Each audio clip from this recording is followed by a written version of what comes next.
Welcome to Friday Night Football. It's the Canterbury Bankstown Bulldogs versus the Melbourne Storm. Tonight the Bulldogs enter rare territory. Game 2000, a milestone achieved by only two other standalone clubs in rugby league history. A club built on toughness, resilience and standards. Standards that once became the benchmark for rugby league clubs all across Australia. Tonight they walk into battle wounded. No Stephen Crichton, no Bill Kickow, 5 straight losses. Pressure everywhere, questions everywhere, but they welcome back one of the heartbeats of this football club. Jacob Carraz, a player who earned his opportunity during the COVID years and never gave it back. Tough, relentless and fearless. Everything Bulldogs fans respect in a footballer. And alongside him is Jacob Preston. Many believed he was destined for Origin football this year. Watching him play, he looks every bit an Origin player. But Canterbury's recent form may have cost him that opportunity.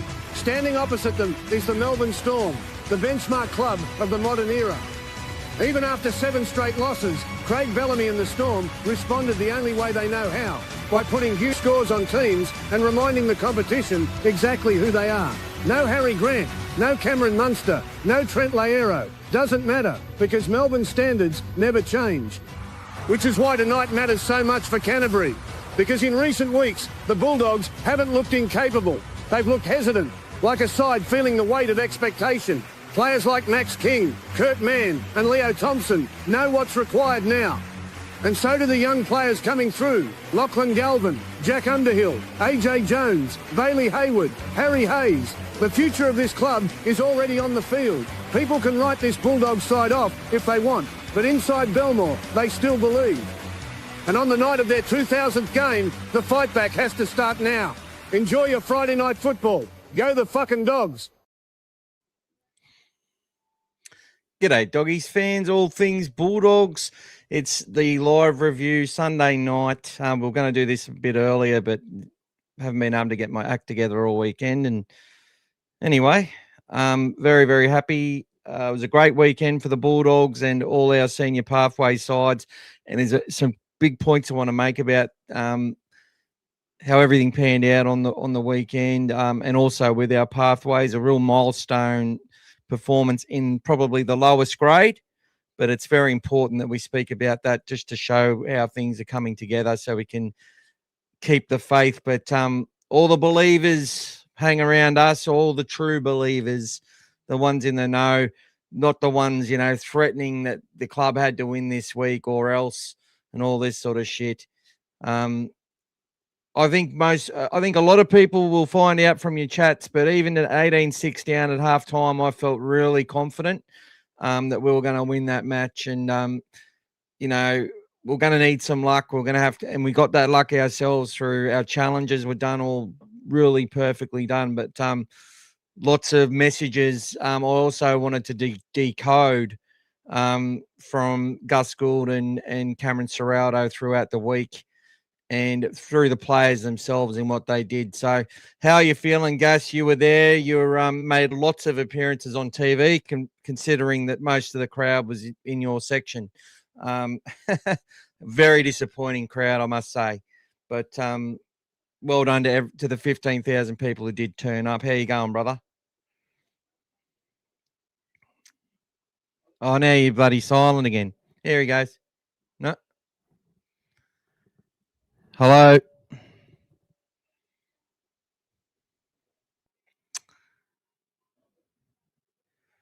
Gas has gone silent.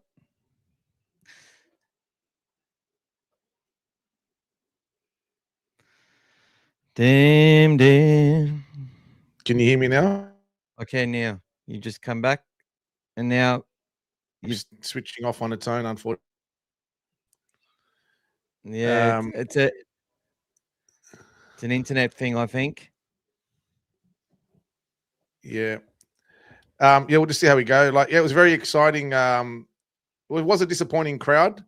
There was a lot of people there early. I posted some photos, obviously, of the people waiting at the gate. It was a lot of people there in anticipation. All the faithful, all the loyal, trusty ones that get there and get their spot and know their stuff. They get there in advance. I mean, it was a very late gate opening, so 7 p.m. opening for an 8 o'clock kickoff. So you didn't have a lot of time to muck around.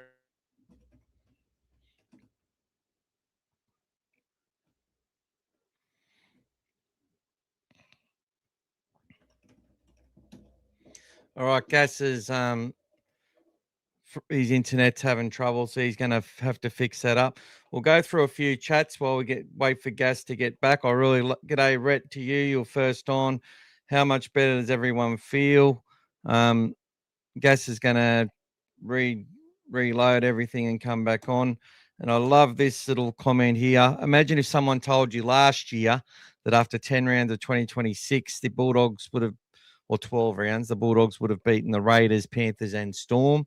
And if you only knew those three results, where do you think they would be sitting on the ladder? We'd think it'd be a bit higher than 13th or 14th. G'day, Dave. How you going, mate? Good to see you, brother. And how good it feels when you just believe. That's exactly right. It feels a lot better when you win. You know, all these backtrackers now, you know, look, at the end of the day, we're all Dogs fans and they're all happy again, and that's a good thing. But a lot of them still think that it's constructive the way they carried on and are trying to sort of backtrack really quickly. Hi, guys, up the Dogs, Mardale's family. Sayed Jamal, welcome to you. Crazy to think that the top four of last year on the bottom half of the table, hopefully only upwards from here, from now. Enjoy this win. British Bulldog, great weekend after a win. 100%, my friend. And good evening, everyone. To Mikhail, how all is well, despite being a crowd of 14K. Yep, atmosphere felt like there was 40K, and it certainly did. There was some great cheers coming through the television. And it really felt good. But look, all those people who turn up when we're winning and are part of those big crowds but decide not to turn up, you know, that was for you guys. That was a special win for you guys. G'day, Timmy. And Mike, Gas said he will definitely have your shirt for you next week. He's got it in the bag, ready to go already in the car. G'day, Timmy. Welcome to you. And you got your flag, your signed flag. Saw a beautiful picture of you with Gas, from Gas. And g'day to you, my friend Benny. Thank you very much for your support. Great results for our Pathways squad. Yep, we're definitely talking about that, Timmy. Ryan looked good on the TV, Gas. He certainly did, and so did Aki. Michaela watched the game with me. We didn't watch it live because I actually booked tickets to see Star Wars on the same day for my birthday. And yeah, so I had to turn my phone off, make sure that I wore nothing with Bulldogs on it when I went out so no one would talk about it. Made all my family have their phones off.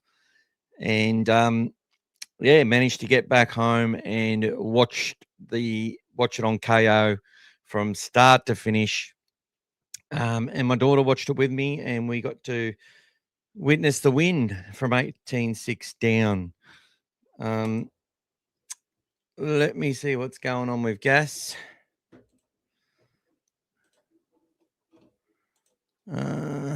Hopefully he's probably rebooting his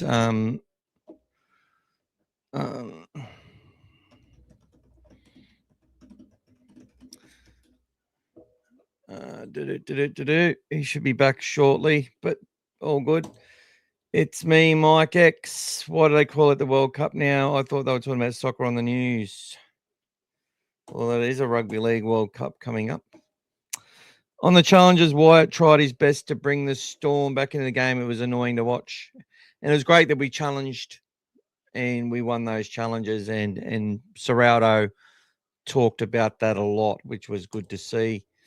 Dark Ryusian, good evening, Mick and Gas. I think I saw Gas on the TV. Joey was in the Dogs dressing room doing interviews, and I think I saw Gas in the background. Yeah, Gas and Aki were there plenty of times, as was we saw old Benny and lots of people.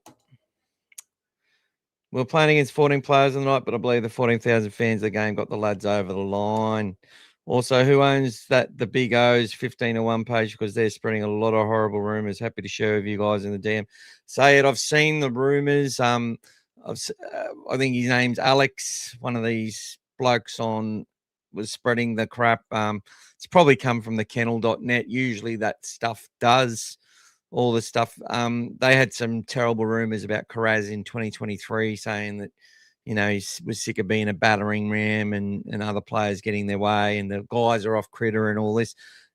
Look, people who post that shit are just as bad as the ones who are starting that stuff. And people will want to believe that's because that's what we've become, a culture where, you know, we tear each other down and we, you know, look for the negative everywhere.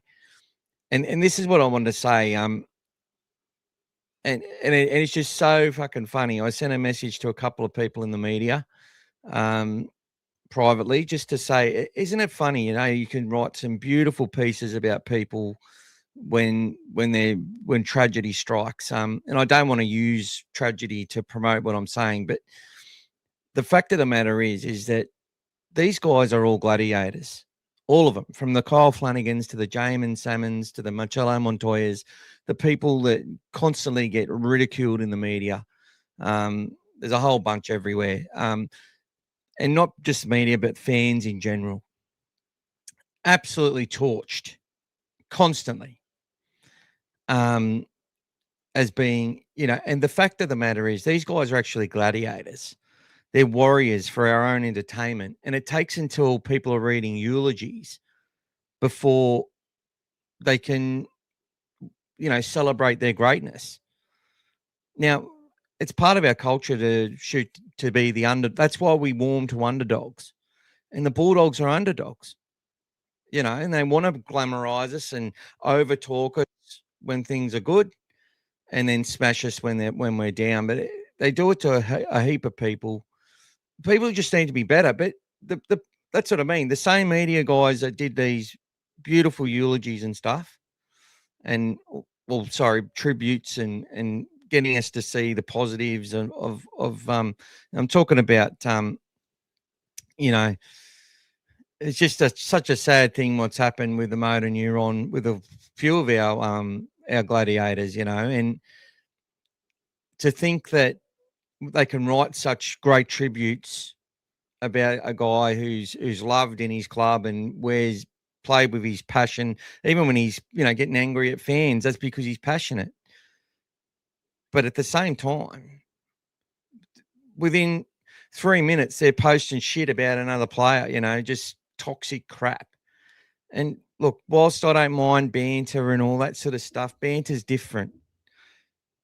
But there's just too much tearing down of our greats, I believe. And I think the media need to be better and to try and encourage our young people to be a lot better as well. So that's just my thoughts on that. And hopefully people will start to be better.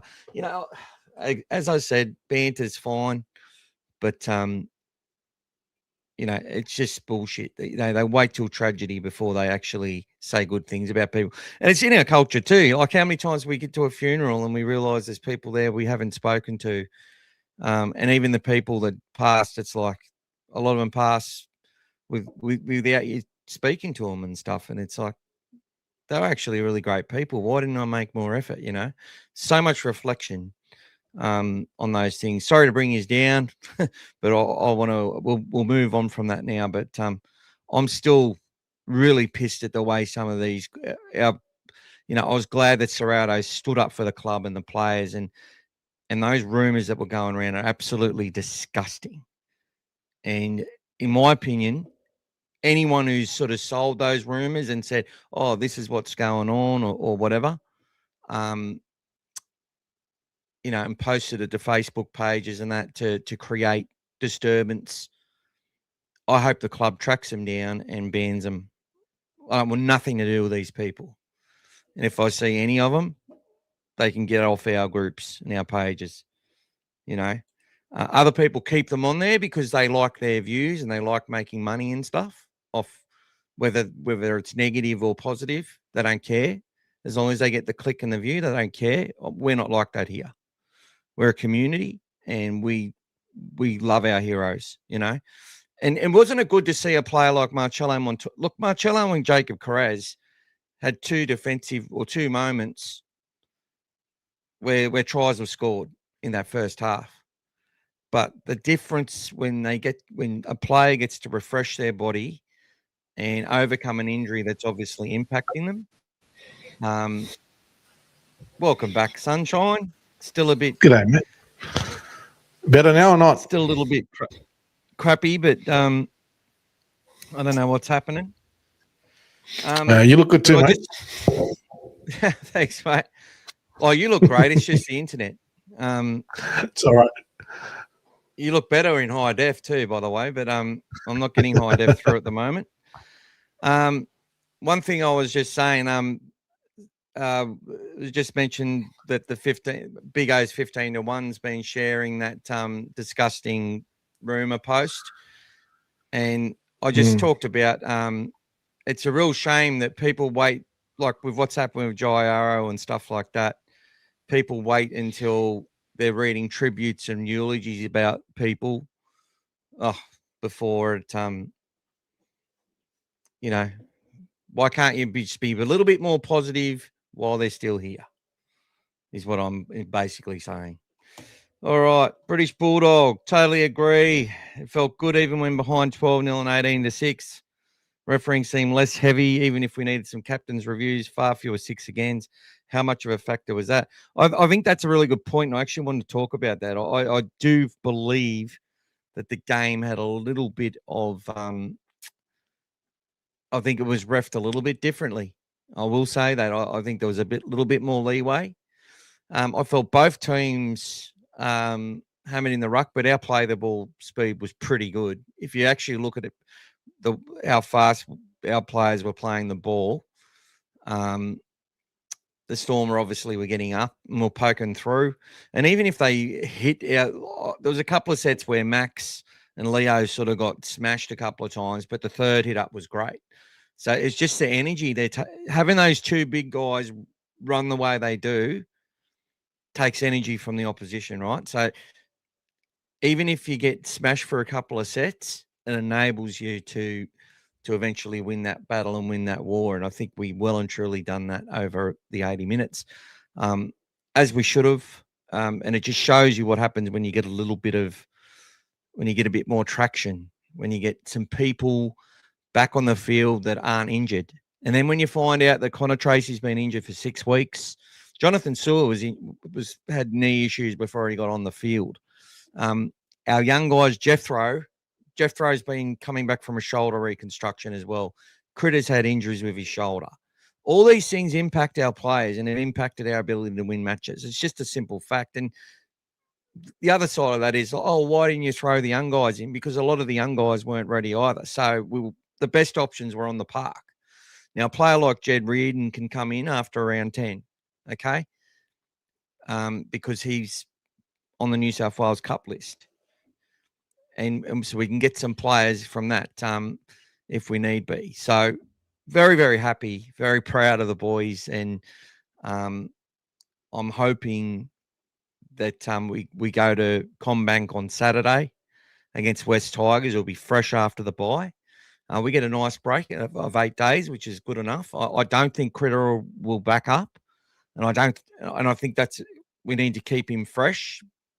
The following game against Parramatta on the Monday, which will be another nice long turnaround, give us a little break before we have a bye. Really great time for our guys to freshen up and get us back in the picture. We'd be on 16 points. I know I'm looking far ahead, but in my opinion, I said this, I reckon we can win 3 in a row. I've said it to a lot of people. I'm nervous about the West game, but I think we can definitely, if we bring that energy and see, that's what we talked about. The issue has been, we'd been timid in the contested possessions. There was this fear of consequence, fear of loss, and that stopped. Now, we still got punished for our errors. We still got punished. But the energy and the intent did not waver. First set offload, which myself and Gas have talked about that extensively. Just a commitment to do that.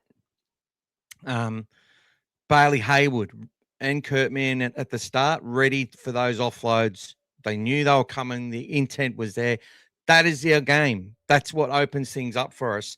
And then we can get the play early ball out to the likes of Cherry and Birdo, who had amazing games with the way they ran the ball. And that seems to be the key to success for us. And, again, we go through all the players when we do go through the stats and everything like that. But so many good contributors. I know they were missing their three of their best players. I get that. But we're missing our players as well. And look, people are moving past Connor Tracy. Connor's been injured. When Connor's injured, he's not as good. It's as simple as that. When you go back to round 17 against Manly, he had a phenomenal game and he was up near the top of the leaderboard. He'd been making try-saving tackles. He'd been making great efforts. He'd been chiming in attack for the best part of 2 years.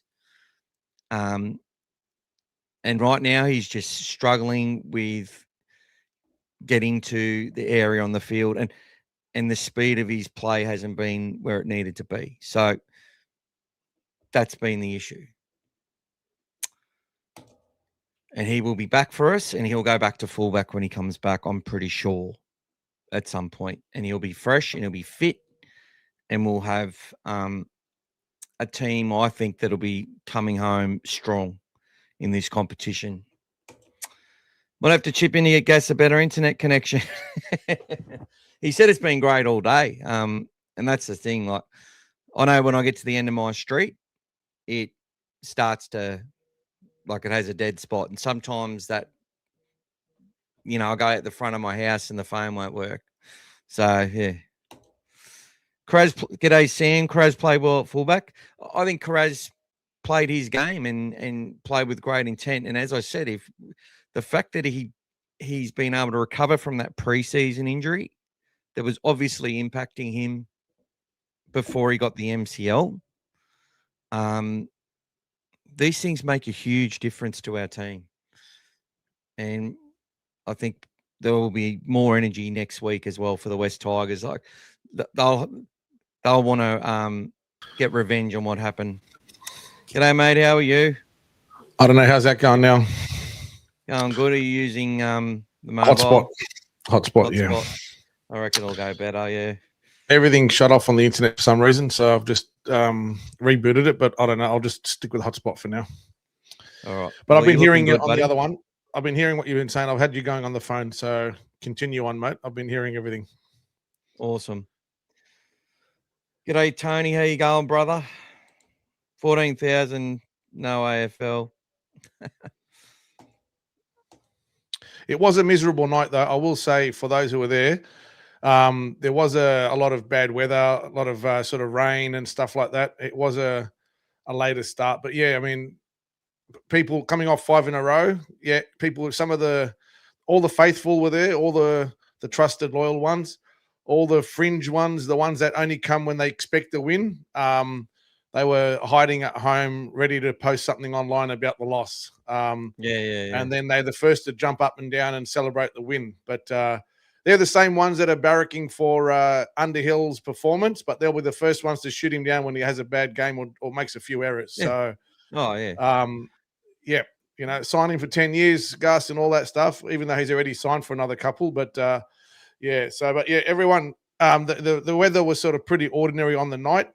The rain came and went, but the ones who were there absolutely enjoyed it and rode the wave of emotions that the Bulldogs put us through. Even though that first half we were behind, we actually looked like we were coming back in that sort of last 20 minutes. It was just the first 20 we sort of had the same sort of results that we had in the last 5 games where luck wasn't going our way. Things, we got penalised for every error and conceded points, etc. But that last 20, we started coming back. I felt like we could have almost scored another try before halftime, just to get the lead. Narrowed a bit, so to get it to 6 points. But we created opportunities in that first half. There was that one where Birdo was down the short side to Preston. If Preston catches that, he's got 2-on-1 outside him. Every chance, if they execute well, we score a try there as well. So just little things like that. But once they got themselves going in that second half, that early try by Satilli was huge because it showed that they were ready and they believed. And then from there, if you noticed, guys, Melbourne Storm had 0 tackles in our 20 in the second half. 0. The only time they got in our 20 was for a bullshit penalty where they kicked 2 points. That was the only time. That was the only time. And the rest of the time, we never let them get inside our 20 and let alone sometimes even the 30. So we absolutely controlled that second half. And yes, you can talk all you want about the errors they made, etc., but we were forcing those errors out of them. And our confidence in the way we were playing, we sort of got our mojo back in defense. So it's amazing what happens when you've got a little bit of confidence in attack and you know that you can score some points. All of a sudden, your defense sort of sharpens up again. And you feel like, come on, let's just get through these sets and defend them because we're going to get the ball back and we're going to do something with it. And that's what feeling we got. So towards the end of that game, we never felt like there was going to be any field goal. We felt like it was going to be 4 points or more. It was just the way they were going. And they felt it too. They never even looked like shaping for a field goal. It was all about getting that try. So, great result for the way they did it. And great to see Carraz sort of, obviously slow start, but really, even that pushback, where he knocked the ball back in, he needed support there, guys. That wasn't just on him. He had his back. If you look at the way he turned to actually face that ball, he couldn't see who was coming across. He's focused on stopping that ball. He can't stop and go, oh, who's coming, who's not. Ball's already over the sideline. So he was doing his job, but he needed some support there to be covering as well. And they missed their assignment there, which, obviously they'll work on. But again, those little things, they weren't going with us. Again, and Michael spoke about it, and you've raised it in the comments. 3 times we won the challenge. We finally got something to go our way, but we had to force it ourselves through the challenges.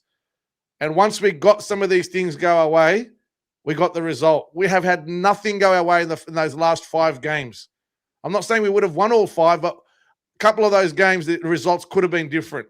But that's what happens when things are going against you.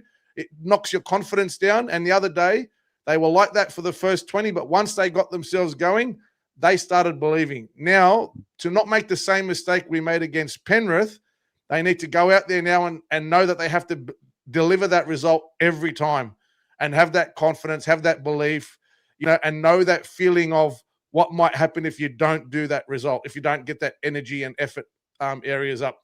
So a lot for them to build on. And everyone's really pissed off over last year's loss to the Tigers. That was a game that really hurt, came from nowhere. We're on the front foot. We've got a team at the moment who I feel is only going to build more confidence, and they're hurting a little bit on the slide.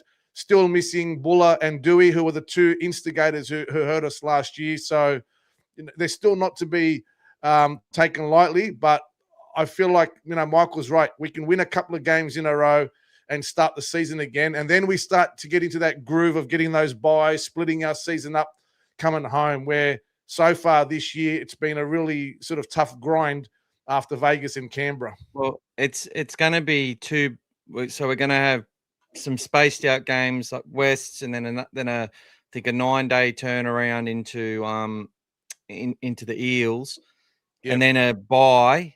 And then it's still Origin period. I think we only play 2 games, and then it's another bye. Yep. And then it's the rest of the season.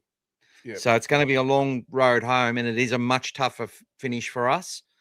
But I think we play a lot more games at home. Yes. And in Sydney, which is going to help us a lot. The big point I wanted to make is that injuries have been to our depth and fitness of our depth, and it took a while. It took longer to get AJ Jones into the mix than what they would have liked. It took, I know Jack Underhill got that option, but they have been preparing him through every step of the way, as has AJ Jones. They've all played through SG Ball, to Jersey Flegg, to New South Wales Cup, gone from bench players to starters, to bench players to starters, bench players to starters. They've gone through that system, every single part of it. And now they've taken their opportunity when it comes. And I think that, as I said, like injuries, every team's got them.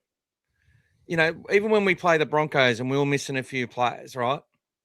we had players on the field that were greatly hampered. You know, we copped a lot of injuries from that Penrith game as well. So that's when the Connor Tracy thing happened. Max King's cheekbone went down. I think was Carraz in that game, or was that before that? Carraz played that game, but he had it the week after. Yeah, the week after. Yep. So the fact that he's freshened in the preseason injury, and see the MCLs aren't as bad as ACLs, and they can come back from them 4 to 6 weeks, which he's done. Getting a good freshen up, if he can make it through the next 2 games, plays with the same intent, we'll be fine. You know, but guys, you got to understand the guys like Jack Underhill and AJ Jones. There's a reason AJ hasn't played the last 2 weeks, right? It takes it out of him. You know, so he goes and plays in New South Wales Cup. Now I think he got sent off at the end of that match. I was there for that game. He got sent off with 5 minutes to go. What was he sent off for? I think it was a late hit. Another late hit. So he's probably facing a week or 2 on the sideline. Yeah. So that game sort of got really ugly at the end there yesterday. Even though we were well up on them, they started to niggle us a lot, and our guys were taking the bait that was going a bit both ways. It was the rain was coming down in the end of that game. Everybody just wanted to get off the game. It was just crazy. But really, you know, the ref lost control with about 20, 25 minutes to go in that game, and it got really bad. Was losing his head, I heard. Yeah, it was pretty poor. We kept saying that while the Jack Curran sin bin was ridiculous. They reckon it was. Josh Curran, it was ridiculous. 100%. Both of them, like it was pretty poor. Instead of getting control, he lost control a bit. But then I think it was a poor send off. I haven't heard today though. If anyone knows what the outcome was, whether he's been suspended or charged or fined, or not sure. Usually they release the next day unless it's a send off, unless they want to wait. But if anybody knows, have a look. I haven't seen nothing myself though. So big congratulations to Jed Reardon, Bulldog 881. And he might be another one that forces his way into either the development squad or the top 30 for next year. Now, what he did as a edge back rower in the second half of last year, if you got access to Bar TV, go and watch those games. He was phenomenal on an edge. This year he's played centres because we've lacked the depth. His leg speed's quite good. He's actually quite fast. And I love the way he picked that ball up. You know, Salmon did a great job filling in for Presto on the left edge. Got his ball out, got the ball out when it needed to be. Played 80 minutes. Great pass. He actually showed a lot of control out there. And, you know, because Preston got injured in the first 10 minutes. 12, yeah. Salmon was aware that he had to play a lot more. So he actually paced himself smartly, and he was good all the way to the end. So that ended up working well. That might work in his favor potentially to maybe fill that edge next week, because it wasn't a bad thing having him out there and getting that ball sort of into the halves a lot faster sometimes. So, you know, there was a few things from that ended up being a blessing for us, as much as you don't want to lose a player like Presto, but, you know, at least we'll get him hopefully, you know, when it's business end of the season later on. But, I mean, look, either way, there was every chance we were going to potentially lose him for Origin. But, yeah, you don't want to see anyone get injured, and it was pretty bad. But he still played on for another couple of sets after he did it. So he kept trying. He was hoping it was just a burner or something, that it was just going to get some feeling back. Because sometimes you hit the bone, like you can get the feeling back. But he realized that he couldn't even grip. And just when you saw when they were applying that pressure, as soon as they touched him, he was basically coming down. If you've ever had anything like that, you know straight away. But there's going to be a few options and a few decisions to be made. But fortunately, we are stronger in the depths of the front row and, you know, second row and locks. We've got a little bit more depth cover and a lot more players coming through. It's the backs where we're sort of a lot lighter. But on that New South Wales Cup, if you did get the chance to watch it on Bar TV, have a look at some of those moves and plays that our number one does. Kate Dykes absolutely was on fire yesterday, guys. And there was a couple of really good plays. There was one try that he scored that he basically went majority of the field and beat some players. And another one where he came through and then set up. He could have almost gone himself and set one up.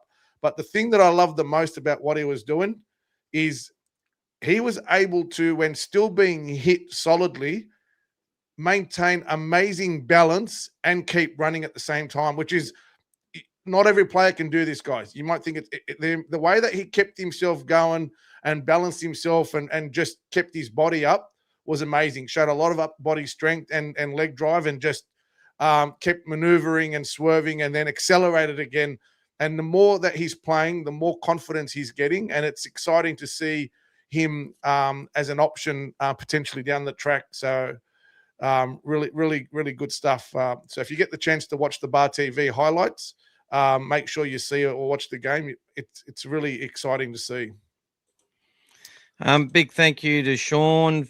Another Thanks, $10. guys. That's another 3 tickets into the draw. And just another announcement, guys. If anyone who joins as a Dogfather member, which is the $10 version, or if you go on the Patreon or buy me a coffee, any of the $10 versions and more, from now on is going to automatically put you into the spin the wheel. Because there are people who have joined that can't make the lives and stuff like that. So it was a great suggestion given that it just gives that little bit of additional incentive. So they'll get an extra ticket into the draw. Well, they will get a ticket into every spin the wheel if you're a Dogfather member. And we've got a few of those who are paying the top premium. So really just as something additional for them. So they get a ticket into the draw regardless. Once it hits the amount, they'll be included in that draw as well. I think that's a fair thing. Walking for Autism, we're still doing all our steps. It's been pretty poor weather here the last couple of days, but getting the 7,000 minimum done. And we're calculating these tickets for the draws, guys. So there will be a Bulldogs jersey at the end of May. The first podcast we do Tuesday after May. I think it might even be the 31st next Tuesday. Is that? I should have looked at that, shouldn't I? Or is that Sunday? So next Sunday, the 31st of May. So on the 2nd of June, we will draw the jersey.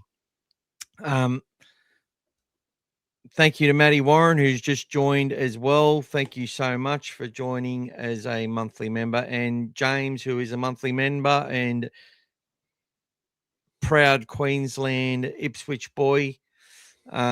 He says Preston's going to be out for a while. I'm not too sure if I tell you, got my Fox bobblehead. I have them all now. Yeah, he sent me the photo, mate. It looks bloody awesome. And you got James Graham's retirement card, which is a rare one and could be worth something one day. Nice shout out from Sean, Scary79. Sayed said he purchased the game on Bar TV. He said similar things. Dykes is looking the goods. The way he evades and takes off is a thing of beauty. Love Finau's aggression too. The good thing about that is, Brian, you've rejoined, have you? He might have done the other one, mate. Maybe is it Dogfather? Does it come up here as well or not? Or has he maybe just done the membership overall? Well done. Thanks, Brian. Sometimes you got to renew it. Sometimes it cancels and you got to renew it. Brilliant. Thank you, guys. The point I wanted to make about Cade Dykes, who I've loved for many years, he's got flies on him a few years ago. That's like he forced his way into that Cronulla side because he's that good. And for a long time there, they thought he was going to succeed William Kennedy and, the likes of Connor Tracy and that. Like, he was considered the next big thing. And those injuries were just too much for the Sharks to keep holding on for. So we've given him the opportunity. Hopefully he can keep building with that fitness and stuff. It is a different level in the NRL, a massive different level. And you just only got to ask a player going from that grade and debuting in NRL to understand. And this is what I was saying before. Like, they're not just going to play Underhill every week and destroy him. They're going to manage his minutes. And this is the thing I also want to say about the Michael Ennis Braithen Astor show, and Kevy Walder's joining in, where they want to make out like every positional change means that Serrato is unsure. And anytime we look at a player, that it means that we're not happy and the experiment has failed. It's complete and utter bullshit. Kurt Mann was named captain. I think it was a strategic move and part of keeping a young kid like Bailey Hayward fresh, right, throughout the year. Oh, thank you again, Mike. Champion Mike. Always doing well. And Mike's one of these guys. He's a member on 100 things. So thank you so much. I've got a mate. flag for Mike as well too. So I'm not sure if you're coming to the game on Saturday at Combank or maybe the King's birthday. Let me know, Mike. I've got that flag for you as well, buddy. Yep, we'll get your phone number out to Gas, buddy. I was sort of hoping you were going to ring me on, or I was hoping you weren't going to try and ring me on the Storm game because I couldn't watch it live. So, I was thinking about Mike actually because I felt the same sort of emotion after that game. Like it brought a bit of a tear to my eye. I know Harry Grant and that aren't there. Like I get that, but the pressure these guys were under, and they went out there and played like winners, and that's the whole thing. That intent with energy, it did not matter. And I think the more we do that, the more things that'll go our way. I thought Jethro Renakama, you could see him cramping up at the end of the game, guys. Like he's doing the work, but that's the level between going from New South Wales Cup, where he's come back and done 200 meters most games in that had grade. The same issue last year as well when he debuted. Remember? Yeah. So it is a massive lift, guys, and this is why they haven't just thrown them in there. And John O'Sua, I know they had to put a crap on him, but going back to Bailey Hayward coming off the bench, I thought was great. Played 50 minutes and was absolutely brilliant. Went the right way so many times. Was always there for the offload and just got the ball out to where it needed to go constantly. I felt the speed of our ruck was fantastic during this game, and it's the offload that does that to teams. We have to get teams retreating to win. Yep. That's our game plan, and we will get teams in the back end if we do that. So what we've got to do now is minimize the damage early and not have people saying Adam O'Brien is our attack coach and we're shit because we don't score a few points at the start. We're going to grind them down and work them down. That was all the Penrith Panthers did for the last 3 years. Yep. There was often they would be up 6-4 or behind by 2 points or just up by 10 points to 4 or something when they had 90% possession and never dropped the ball. Right. And then they go on with it and win by 30 and 40 and stuff quite often, but they just used to grind teams down. That's how we play. And we didn't play any differently to the way we won matches last year on the weekend. I just felt that there was a few little different things. There was a couple of different moves, the way they some moments where players actually challenged themselves to take the game on. I thought Anari Tuala's pass to Montoya and his pickup was great. He had 2 great pickups off the ground. Marcelo Montoya was enormous for us. Now, hearing the ABC radio call suggesting that when he went up for the ball against Sua Fa'alongo for our the try that put us in front. Well, if you're going up to catch a ball with 2 hands and it's at 100 miles an hour, he never took his eyes off the ball. The guy drops the ball. That's so fucking what? That's our game. He never took his eyes off the ball. Never took his eyes off the ball. I felt we dealt with Sua Fa'alongo really well. Really happy with how they dealt with him.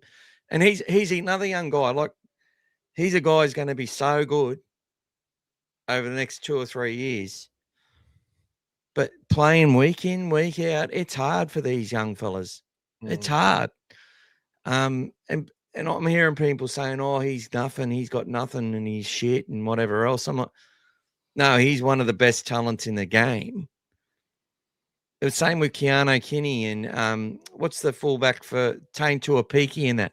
They're good, really good players, these kids. Really good. And we've got some coming through in our grade, which I want to get and talk about a little bit. Latrell Fing could have so much fun with that name. The real thing, whatever you want to do. Raymond Peru comes off the bench, moves to fullback. You know, it's just so funny. And I just wondered today if, you know, if people are going to suggest that Wayne Bennett has no idea about what he's going to do with his team because he started Matt Duffy at fullback and had his Jai Gray on the bench. You know, obviously he's not happy with one of the best players in his team over the last 2 years. So he's put him on the bench. No, he's managing his fucking roster and he's just trying things with strategy as they go through. Connor Tracy will be a fullback when he comes back, when he gets things going, unless they just make it so they can't, we're playing so well that they can't fit him back in. Look, and whatever, I don't care who plays. Round 11 now, it opens up a lot of doors for a lot of teams, like from last week. You know, obviously after 10 rounds, a lot of those players outside the top 30 can start to make their way in. Rabbitohs had dispensation to play Duffy earlier in the season, but now they can play him without, even if Jai's there, because before they got some allowance because they had a few injuries in that space. Same as the Bulldogs, like, you know, so, you know, we can now start. That's why you can see from last week to this week, we've already debuted 2 players. People just kept asking for change. It's not that easy, guys, to ask for change when you've got other players in your top 30 that can come in first. And we've got a lot of injuries. Apart from Jed, though, Jed's the only one from New South Wales Cup that we've played. They did Alex Conti as number 23, and he's not on our development list, from what I can tell. Yep. He wasn't on the list we looked at last week. No. So I would suggest that, Jed's the only one that we've brought in. But if you could do that from round one, you're in a much, because there are guys who are fit in that grade who are busting their ass to get an opportunity and would actually be able to fill a hole and fill a role if need be. It looks like a few people renewing. Or there's something that they can press. Yep, and Brian has upgraded to the Dogfather, mate. That was. Is that what they've all done? Have they? Yeah, so Brian updated to the Dogfather, mate. That's what he did. So I think some of the guys have done that as well. Yeah. So thanks, guys. That's wonderful, people. Thank you so much. Automatic tickets in every draw, guys. Automatic. But still keep throwing the money if you want. The super chats. If you like how it's going during the, or you want to say something and get ahead of the group, we'll bring Brian Dibb back to the channel and only let him speak if he pays for it. Did you go through some of these older chats, mate? I went ahead to a couple. Luckily, we didn't have too many. Okay, I'll go back to. So I'll get us up to where we were. Yep. There's a couple there. Timmy hoping Presto's not out too long. Shout out to Jed on his debut. Jack. Probably up a little bit further than that. Okay, mate. So it shows you haven't clicked. So Lucas, logos. We start from there. Stormer in the bin. Let's go. Oh, where are you? Okay, yep. No worries. Was it just me that others noticed the longer the game went, the stronger Carraz? 100%. Look, and that's when you haven't played for a long time. That's you need to get yourself going. I mean, it happens if any of them has played some sport and knows the start is always the hardest. You're out of breath very fast. The longer you go, you start to find that happy medium. And it would have kicked in for him, probably somewhere in that second half. He started to get some good wind, and then he was back in his groove again. And you could see his meters and everything else. He was just dynamic. But the amazing thing was that finish that he did in the last, few minutes to score that try. That was just the will to close the game. Like, that was just give me the ball. And you notice whenever he demanded that ball, one of the three stooges gave it to him. Give me the ball. He got the pass and off he went. He just, took those players, hit them hard, came out the other side and got that ball over the line. That's what we've been missing, guys. 7 offloads from Carraz. And I think it was 17 or 18 offloads for the team against 3 for Melbourne. And I know we'll go through the stats later. But that just shows straight away the intent that they had and how important that second phase play is for our style of game. You know, we've been saying it for the last 5 weeks. We've been lacking in that area. We haven't been getting that second phase play. A lot of the way we play is on the back of that, guys. That's how our style is. Especially first set. And we did it again. Leo Thompson, as much as he got a pass that was up here by Kurt Mann in the first set, okay. The worst pass I've ever fucking seen. He got it down, and then he still got the offload away. And guys, how many times, if you've been on this podcast, which a lot of you have, I've been saying it forever and a day, and we talk about it a lot, that first set offload, it just shows the intent from the start. We did the same thing against Penrith. King got the offload in his first set as well, and we just build on that. When you're offline, I actually went fully into that. Yeah. But a few people weren't actually on here, I don't think. That's right. We've got a few more on now, so that's okay. But that's very important for us guys, and that really shows the intent. But for Carraz to do what he did, the way he played, and finish that game, and look, that confidence might have been knocked around when he gave away that easy try, but he would have felt like, I still need to get my own try back just to cancel that one out. And he did, and he iced the game. Awesome stuff there. So good to see Steve Reid in the sheds having a beer. Yeah. And I think he was interviewed by Andrew Johns as well. G'day, Lucas. Evening, Lucas, mate. Show the passion and strength he showed to crash over and score. Exactly. Happy birthday to Brian. Yeah, Brian, happy birthday, mate. Today, his birthday's today, 24th 30, of May. Mate. Looking good for 30, buddy. Well done. And I had to say happy birthday to somebody else. I think it's somebody's son. You'll get there, mate. I think it's Tony's son, or I think his name's Alan. Happy birthday to Alan on the 24th of May as well. Yep. I think his name's Alan. Sorry, I get really confused. Just going to look for it. No worries. Sayed, g'day, mate. Didn't see the other day, mate. Hope you were there. Please don't understand that. People don't understand Montoya might not be the fastest or the flashiest, and people have been critical as well, but his energy and yardage and carries are so underrated, especially the energy. Look, guys, and you saw the way that he plays the other day. Like, yes, even that first try they scored, he still put his body on the line. It was just a good hit, like from the other player, like that just pushed him around a bit, and he still got around him. But it wasn't a bad effort. It was just he knows that he could be better there, and I reckon 7-8 times out of 10 he'll make that tackle. Yes, mate. Another birthday. Happy birthday to Trent, Matty Warren's son. So there you go, Matty. And Matty just joined us. Trent Warren, happy birthday. There you go. And Brian, happy birthday as well, guys. Hope you had a great day, and we're just going to finish it off for you nicely now. I know you've been waiting all day for this bit to celebrate your birthday, to listen to the podcast. Just to celebrate the Doggies win. There you go. And look, Michael, can you have a birthday every week, mate, so we can have a win as well? It's my birth year. It's my birth year, guys. That's it, guys. Season. It's my birth season. That's it. And what do you got here? Shall we, Mick? Let's just move on tonight from these negative people. We've got a game to talk about. Yes, mate. Up the Dogs. Thank you, mate. Hats look good. That's it. Quick guy, good week, boys. Have a good stream and good week. Thanks, buddy. Thank you, brother. Yeah, Timmy, I'm back, baby. I'm back. You're all right. Chico. Yeah, it's okay, Chico, mate. One win, buddy. I think you can't write. I think Chico can't write. I think he's got the number 1, 2, 3, 4, 5 comes after 4. Nick Chico, in case you're not sure. I can only count to 4. Leo Thompson, 52 tackle, guys, and that's without even playing the full game, guys. Just to show you the effort, and he played big minutes, guys. He played all the way to the 50th minute before getting replaced. Yes, of course, there's half time, but I told you guys.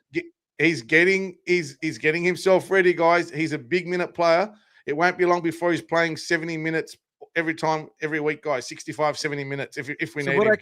What actually happened is that he stayed on the field, and Max King come off after 25 minutes, and then Max King replaced Leo Thompson after I think 60 minutes, and I think he come on again at the end. Yep.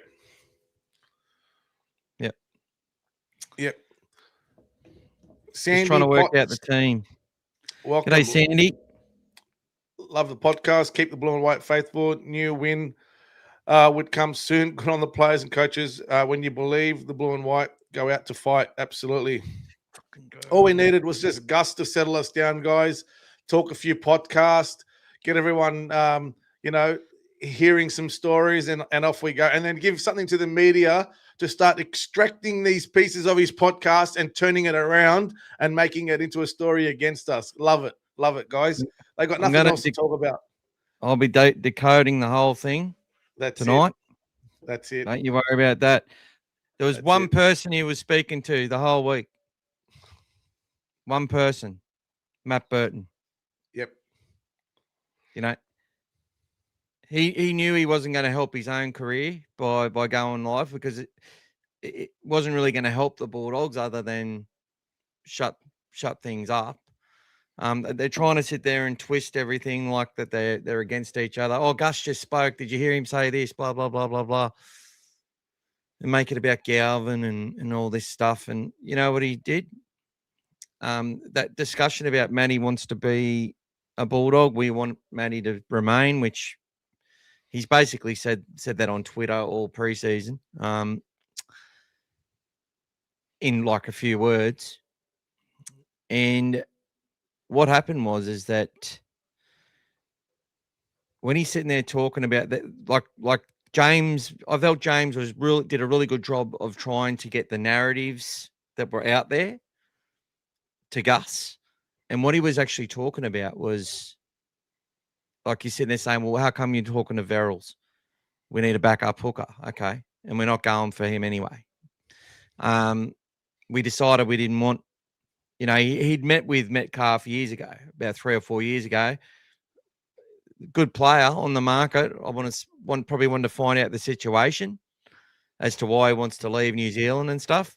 Yep. And that's what he's talking about, the process. The processes is that Gus will meet the players. Sometimes he doesn't, and he might just speak to the manager or speak on the phone. Usually they're contacting him. And then the coach goes and has dinner with them where they do an interview without them knowing it. That'll usually have a board member. It could be Adam Druisi, could be John Curry, could be someone else who's there. Might have one of the main recruitment manager there with them. The manager will be there and the player. And they'll be interviewed without even knowing it half the time. And then they just, through that process, they decide, okay, well, based on this, this, and this, I want the player. And then Gus might say, well, based on this, this, and this, I don't want them, and vice versa. And then if it gets to a point of, then they just line up, well, how'd they answer that question? And what were your thoughts around this? What were your thoughts around that? And they just bounce it off. And inevitably, through all the different layers that they go through in the process, they're going to come up with an answer, which writes its own story. And look, of course, it's going to come down to a point and say, you tell me why we can't have him, and what's the payoff if we don't get this person that I really want, or you tell me why it means so much that we have to get this person into our organisation. Because I'm at a loggerhead. I'm sure that's going to happen at some point. And then it comes down to what the process favors more than the individual. So they're going to have to use the process to back up their point. And that's how a lot of decisions are made in boardrooms and stuff like that. Like, it's a business at the end of the day. And that's why we don't have Adam Fanua-Blake, guys. That's why the process said no. That's why we don't have Luke Metcalf or weren't interested in making him an offer. That's why we didn't make an offer for Terrell May. There's something in the process there. Now Gus loves Terrell May. He always talks him up. He thinks he should play Origin. He loves Keon Kalamatangi. I'm pretty sure there was probably a chat with him too.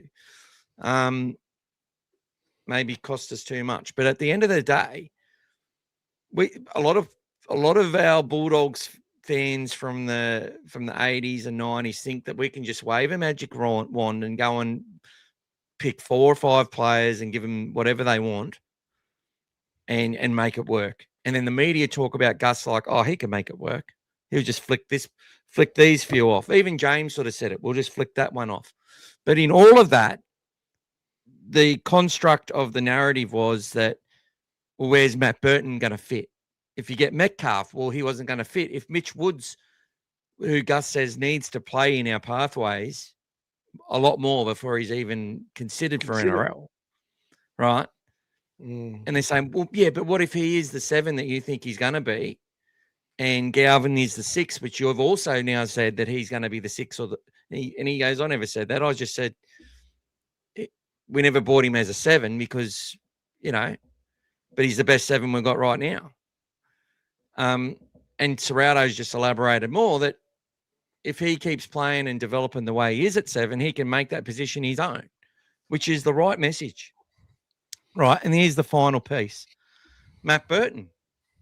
Oh, well, if Matt wants to stay, well, depending on basically, it's like, well, Matt, if you want to stay as our 6, you go out there and fucking do what you did on the other night. That's the challenge to you, Matt. If you do that every week, and then Serrato comes out after the press conference and goes, when Matt Burton plays like that, we win most games. We win. Exactly. So there's something in Matt Burton, which is within Matt Burton's control. And if he does want to be a Bulldog, you can see when he's singing that song and he's like, let's go. Like, that's every bit of country boy there. I fucking could see it from a mile away. And he is a fucking Bulldog. Now, if he wants to stay for $700,000 as a centre, okay, that's what he'll be offered if he's gonna be someone who gets the ball handed to him from someone else, right? If he wants Galvin to give him the ball on the edge or the fullback to feed him the ball on the edge, that's what's going to happen. But if Matt Burton's going to run and take the team on his back with him like he did the other night, he gets his $1 million, and we go, okay, we move someone else on. If that's what Matt's going to give us, he could do that for how many years?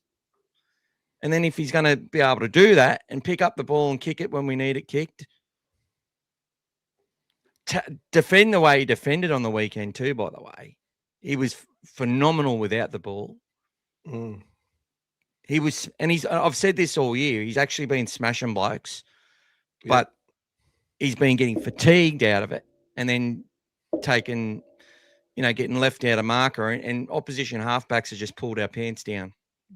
So if Matt brings that energy every week, Matt Burton writes his own contract, and Gus and the board sign it and ratify it.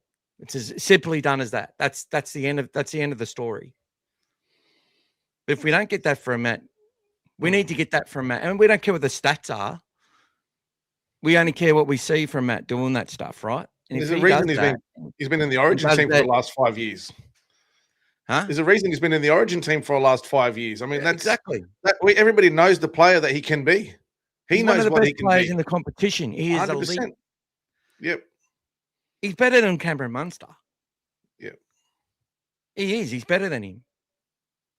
But Cameron gets him on effort. He was toying with the Storm the other day. Birdo was toying with the Storm the other day. It was toying with them.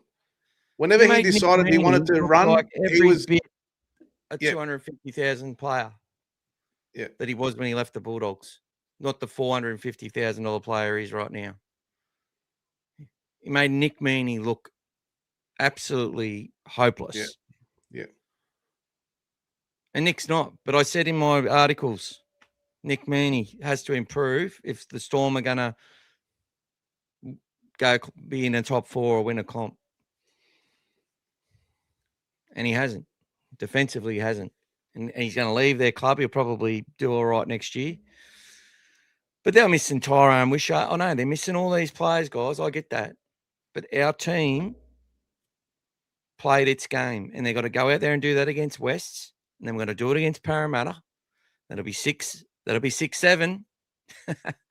And we only used 16 for the last 70 minutes because once Preston was gone after 10 minutes, we had to reshuffle and start again, guys. But they covered it well this time. It was seamless. If we lose that game, though, what's the narrative? Yeah. Oh, Serrato was chopping and changing. He could have played Cade Dykes at fullback. Why did he put Carraz there? Why did he bring Montoya back? See, this is what we're going. I know we want to get on and talk about it, but you guys have got to block this shit out, right? And make sure, like, he's. Yeah. If Hayward's your hooker, why is he coming off the bench? You know, all these stories are going to come out. And look how well he did when he came on. Defensively, he was cleaning up a lot of that mess around the ruck, and they never scored a try when he was on the field. No. You know what I mean? They didn't score a point when he was on the field. So, you know, the only points they scored were those lousy 2 points that shouldn't have been, and that was it. You know, so he really did his job well there, and his passing, you could see when you compare him to Kurt Mann. I'm not saying Kurt Mann's a bad player, but the timing and the crisp passing. And one thing I was focusing on as well, especially when you're there, you can see those passes, the ones that were out in front, crisp on the hands, even across the back line, that the team was on. Right, that confidence comes as well, guys. And we've been talking about it for weeks, how they've been up high, down below, bit behind. They were passing correctly, and even just to execute some of those tries when we got that quick turnovers, the passes were on point. You know, you miss it up sometimes and you can miss those opportunities, but they did everything right when they had to. But that's the confidence they've built from that game. They need to continue on with now, guys. You know, it's all great for us to have that one game, but it's now about using that as a platform to keep building into. So Appy and Jareen are back. Welcome to you, Mr. Incredible. Welcome, mate. And thank you so much. And just let you know, mate, if you are a member or join the dog pack, you get a which is a monthly fee of about $10. You get a ticket into all of our draws as well. Should have gotten a few more 6 agains. Definitely made a difference. I will say one thing, guys, and I'm sure a lot of you have watched the game more than once now, like most of us. I even though I had a long night after the game, I still watched the game again before I went to bed. But one thing I noticed was our team was extremely disciplined in defense as well, guys. If you notice, we actually got off them a lot quicker than you think to make sure we didn't concede 6 agains and cheap penalties and whatever.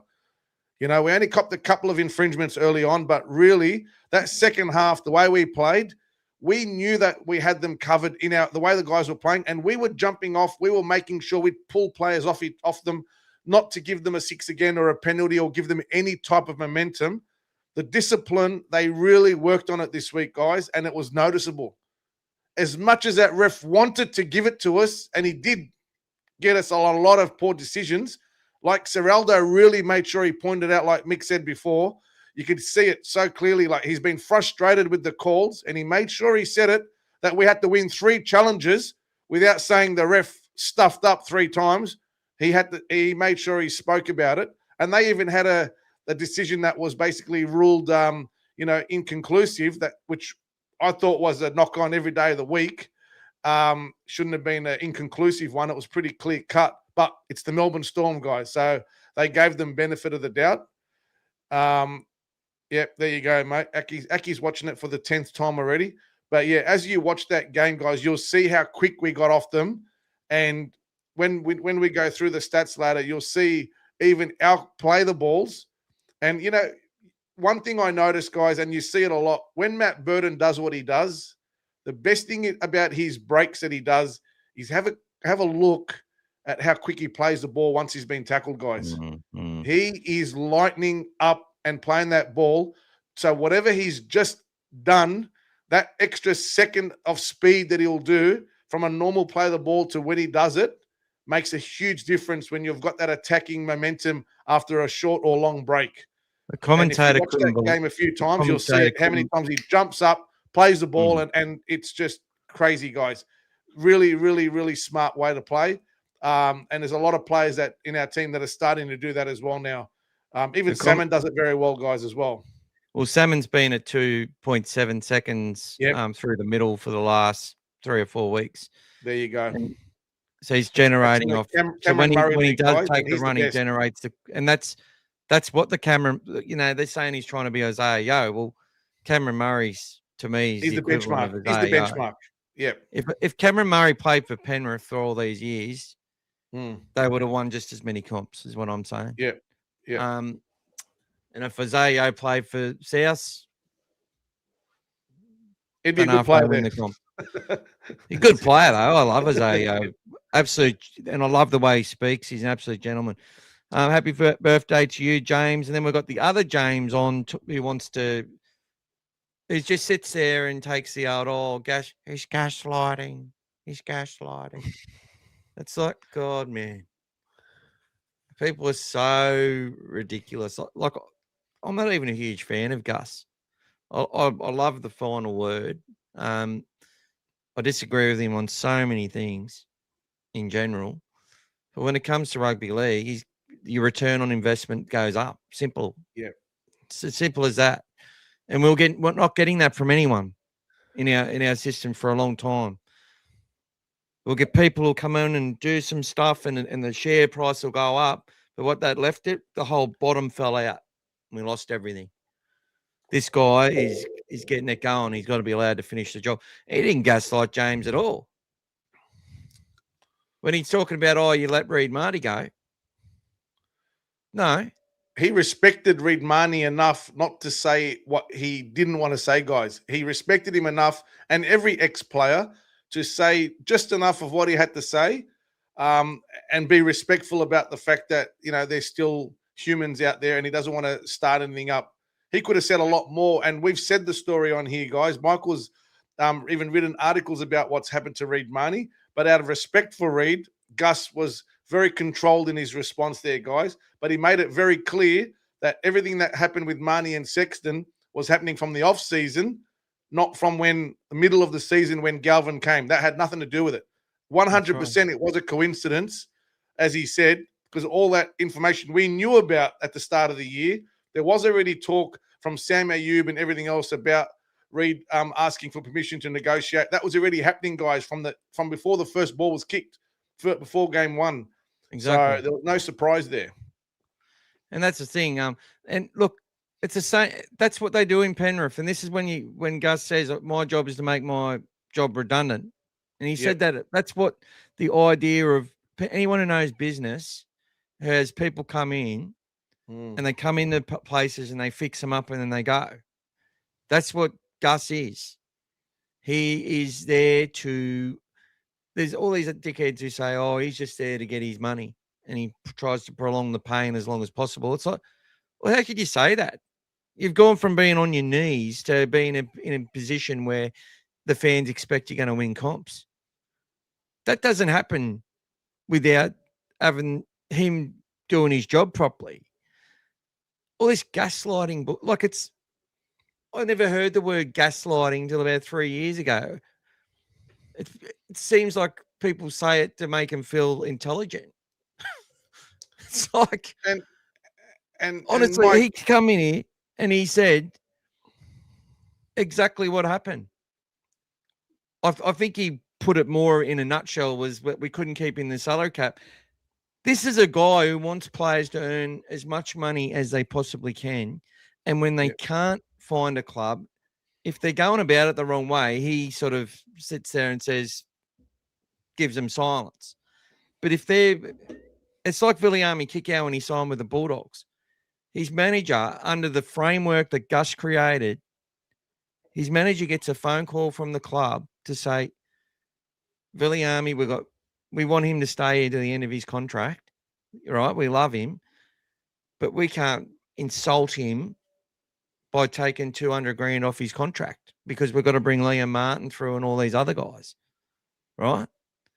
Because that's the way it works. So he signed the next day. He's taken a photo with a shirt on at the Bulldogs the very next fucking day, right? The difference is that Reed and was like, well, I've come here to build this place. I want to be part of the outcome. And that was hard for him to cop. So it's like, well, I don't want to be leaving at the end of 27, at the end of 26. No, you can fit me in, send someone else out.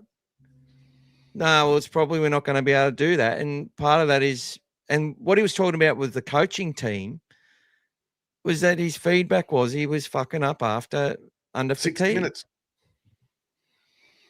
Back ends of halves.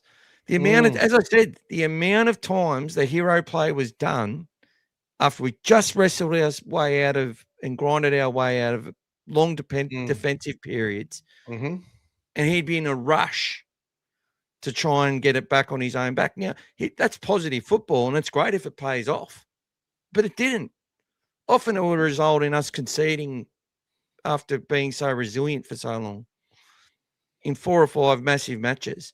And then a game which I've still watched. I've watched it about, I reckon, 30 times, the 2024 grand semi-final loss. Against Manly. Where we're just so much better than Manly and lose. The tries that Jacob Carraz scores, who played on the left wing in that match, by the way. No one had a fucking problem with Carraz playing left wing on that game, did they? Did they? Short memories, mate. It's only when it's relative to the narrative. That's right. We want to have fun, but we know what's at stake, and we know this is why I'm so serious about it. I know how these fuckwits can bring down our club and make it so hard. Now, at the end of the day, as Gus said, it's hard to we're building over a long-term strategy, but if you can just win this week, he said that for a good decade, but he hasn't lied about any of it. There was the people who brought up the 5-year plans. Jane, I got a couple of the videos sent to me. Gus never once said it. It was said on the headline, but he never said it.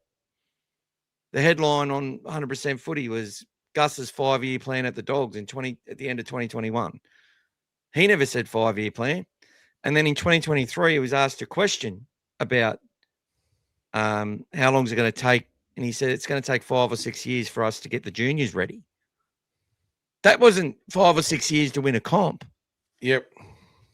And just like in Penrith in 2014, he got a team of good, tough workers to try and fill the spot while they built that team through, while they brought that team through. And before we go into the stats and everything and do a few more chats, I now just want to quickly talk about the Ron Massey Cup yesterday. The Bulldogs defeated the St. Mary's Saints, who are undefeated this season. Christian Crichton plays for them on the wing. Stephen Crichton's older brother. He come to the Dogs. They've got a bunch of park footballers there that have played through Penrith systems. St. Mary's is where a lot of those kids have come from in their pathways. It just produces so many Penrith kids, right? It's a proud club in its own right, and it's got a heap of talent in it. Our Bulldogs guys beat it. Damon Humphreys, the halfback. We've got two half. It's funny. We've got 2 6s or 7s in both Flegg and in Ron Massey that wear headgear like Birdo. Bronson Rubin was phenomenal as well on the weekend. But Damon Humphreys, I think we got 4 tries from kicks that he did, little grubbers and stuff. So but the point I want to make with that is that when we entered that competition, which is the 4th grade, we could barely win a game.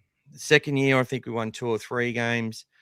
Third year, which was last year, we were in front at halftime in about 7 or 8 matches. And I think we might have had 4 wins last year. This year, we've already had 5 wins, and I think we've had 3 losses. But it's the development and the amount of young kids in it, and plus players from New South Wales Cup and Jersey Flegg. It just means the depth we've got in that junior system in those grades is so much greater. And then we get to our New South Wales Cup team, which is mainly filled with pathways talent, right? So we're in a much better position. We don't have to win these competitions, but it's about producing the depth. And the problem with this year so far is we just haven't had that depth ready in time to be able to it's been a frustrating process for all involved. So players like Connor Tracy and Marcello Montoya probably shouldn't have been playing for the last 3 or 4. Like they should have come out of the team a lot longer before that they did. And if you've got Cade Dykes, just say you get another 5 or 6 games into him. If you had him at that level, he probably would have come in, right? Same if Jacob wasn't injured, he would have come in. They would have brought these players in. Montoya hasn't played since he's come out of our team. He didn't play any cup games either. He's been recovering. He's been recovering from a bad injury. It was So the same as last year. He played injured way past. Bronson Cherry played injured in that that win against the Cowboys up there last year was huge. They were broken. But Jethro comes in fresh. And where did we play our game? Where did we win the moments? Great break and score, yeah. Tuala and Ari Tuala had only just come into the side. And Jethro Rinikama.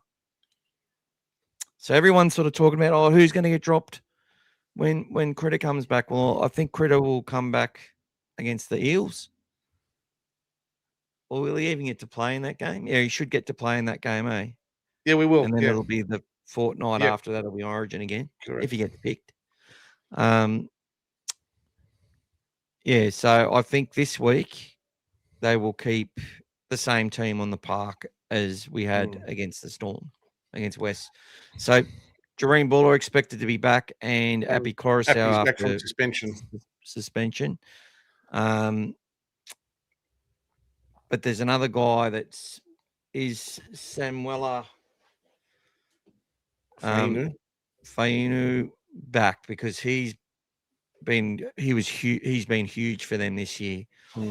I'm hoping I hope they're all back. I prefer to play teams with all their stars out there, so there's no complacency. But one thing I'll say, just to finish off about Gus that you spoke about earlier, as the general manager, guys, he's not required by anyone to go there in front and do a 1.5 hour chat, for any podcast. He doesn't have to do that, guys. He doesn't have to answer these questions. And Ciraldo only needs to say what he needs to say in the press conferences just to keep the noise down and protect his plays. He doesn't have to answer to us and all of us people always expecting him to give you a different scenario. I mean, look at Bellamy when he sits there. I don't know. I don't know what's happening. I don't know. I don't know. We'll work on it. He knows exactly. He's not going to tell you what's wrong, guys. I don't know. I know. That's how they are, guys. That's their job. If you guys are expecting, auto repeat, Ciraldo's. If I hear one more thing about the effort was there, guys, he can say whatever he wants to say. He's not answering to you. And that's the whole thing. There is effort there. Even the week before against the Sharks, it wasn't play after play of no effort. There was moments, individual moments and individual errors. And that was the same the week before. Individual errors from individuals at the wrong time when there was 14 other blokes. There was 10 or 12 other blokes on the field who just busted their ass. Yep. And then a player through hesitation, confidence, lack of self-belief at that moment, injury, putting them under fatigue, not being able to keep up with the play. All this stuff on Montoya couldn't keep up. It's because he was injured and probably because he does struggle anyway. But the intensity he brings when he's fit is good for our team right now, right? So all these bloody things are relevant, and that's your context. And that's what the coach was talking about. And that second half against the Sharks last week is what gave them the confidence to come out and finish off against the Storm this week, guys. They knew they could do it. They just keep missing the start, and they missed the start again the other day, but they knew it was just pathetic the way they did it. It wasn't anything, just a few silly. Look at that first try they scored. I still think that was an offside, guys. The guy that passed the ball ended up in front, came back and grabbed the ball. That could have gone either way, and no one would have complained about it if they said it was offside. Yet they scored that try. And then obviously Carraz. And then the last one, Galvin ran up, passed the ball, and left Satilli on his own. A good halfback can exploit that, guys. It was too good. That's it. but they knew that they were in the game. That second half against the Sharks, they were running all over the top of them, guys. As much as people want to say, oh, they were already down by 100, doesn't matter. They still felt like they got back in the game. They were charging back. They played confidently. They could have scored another couple of tries. And we're getting long-range tries again. We're getting long-range tries again. Exactly. And that's up until a few weeks ago, guys. We hadn't done that all season at all. Last week. Exactly. So now we're starting to do that, guys. We're starting to believe again. And now we got the offloads again. We got second phase play, which is what we work on. The defense will come now. You watch. Now they'll start to cement themselves back into that best defensive team mindset because now the confidence will build around it. So all these little things is how they've trained. And look at the last few games as well this weekend, guys. They weren't these big blowouts again. They were a lot more controlled, much tighter games. You know, like even yesterday, what was Manly 12-10 against the Gold Coast? So the game is hopefully it starts to get back into where we want it to be for us with the players we've got at our disposal. And if not, then we just have to keep pushing the button a few more areas to raise the bar a bit. But it's funny though. It's how it suits a team like us. Yep. When it gets into that, like, well, even the Dragons were close for a while in their game, weren't they? They were in front, and then they butchered something, and they were down 14-6, and they got a try after half time. I think it was 14-12 or something, and they got blown away. But yeah, it was a lot closer this weekend. And that's that was Holmes. Holmes cost his team dearly. So if any Dragons are on here, Holmes was absolutely horrific, guys. He's I mean, I know he's set up one late, but he's out of form badly defensively. He's got no idea at the moment. So we'll go through a few more chats, mate, and then I think we should get your stats ready, mate. We can have a proper review. So Buller Appy back.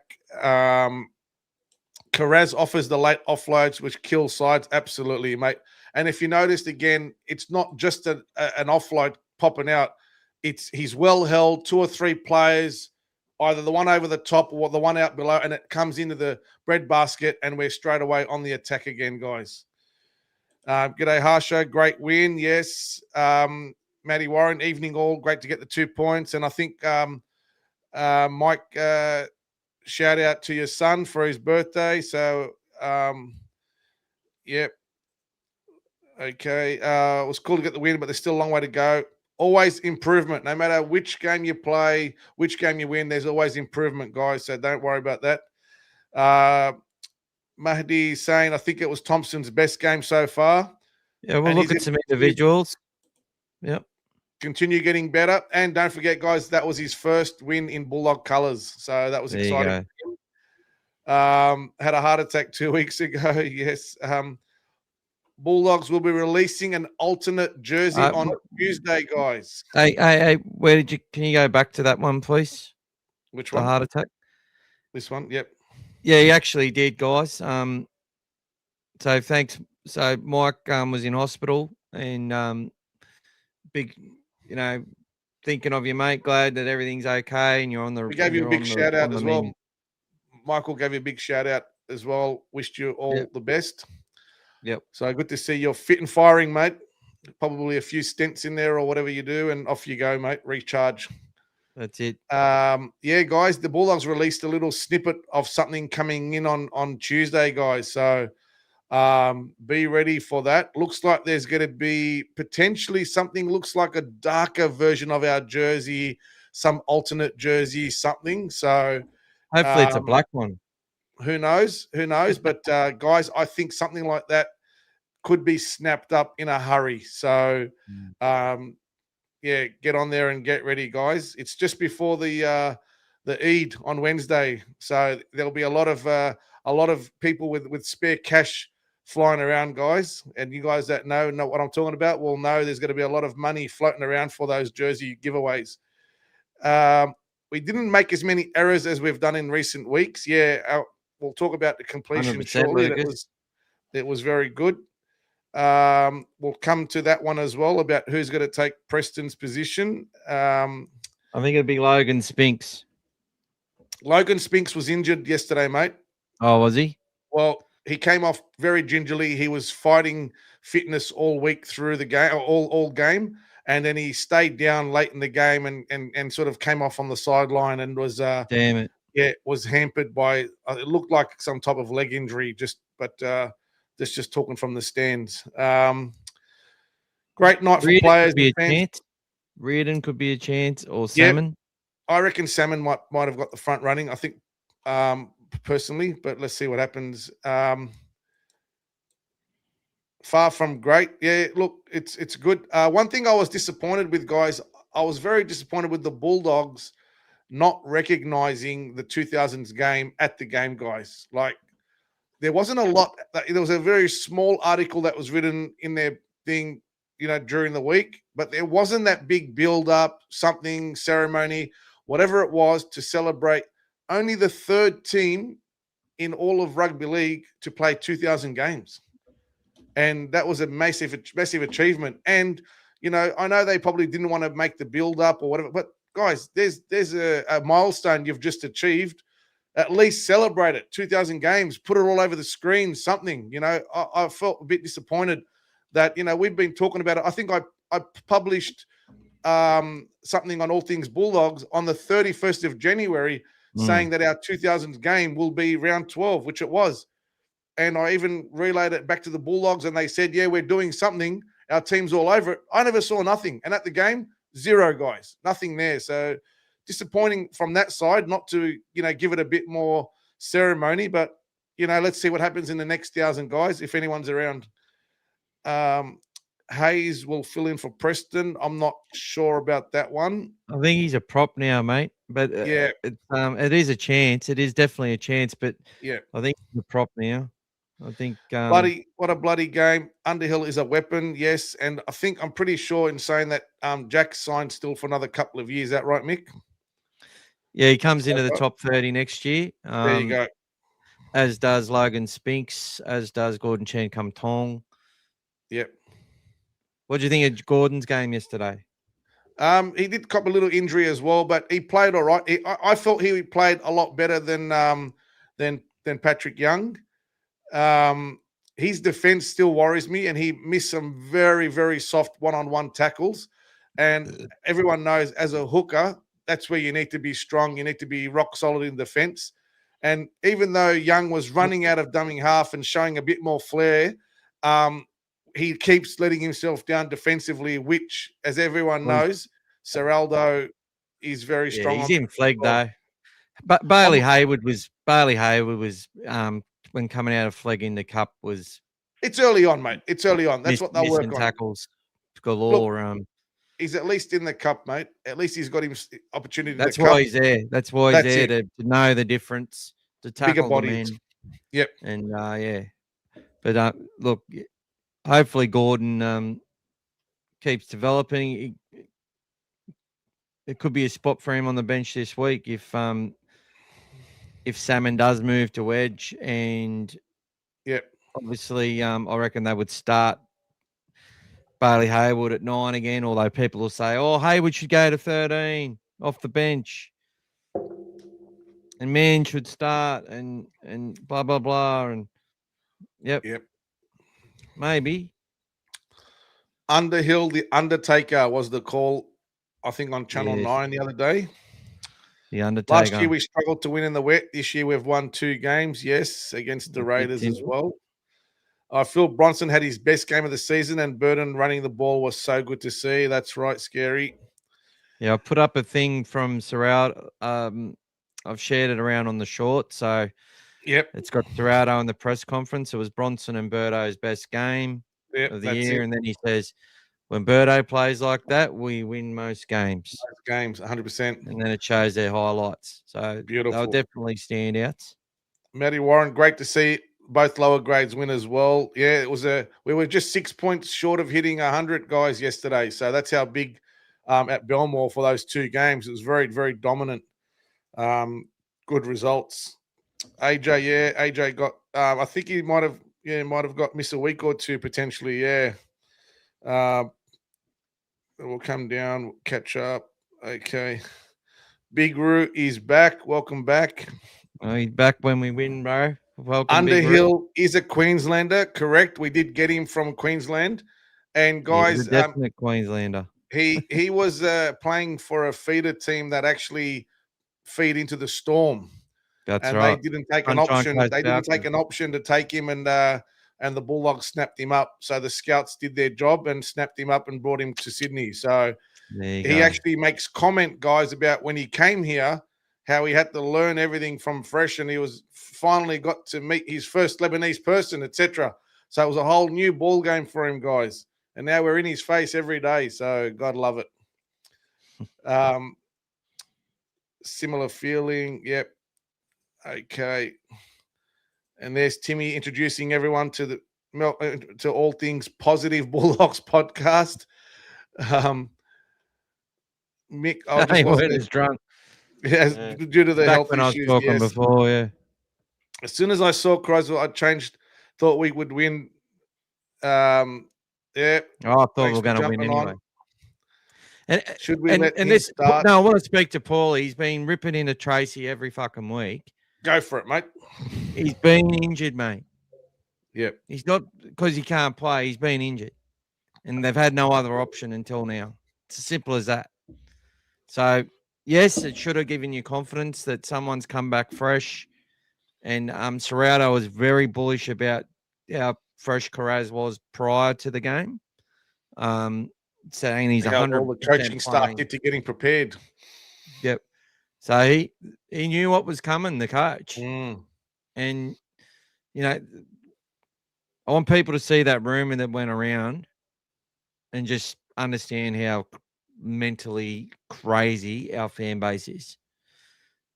And just disgusting. block those fuckers. Whenever you see them talk, disgusting. If you see the person comment, go and block their profile so you can't see their comment.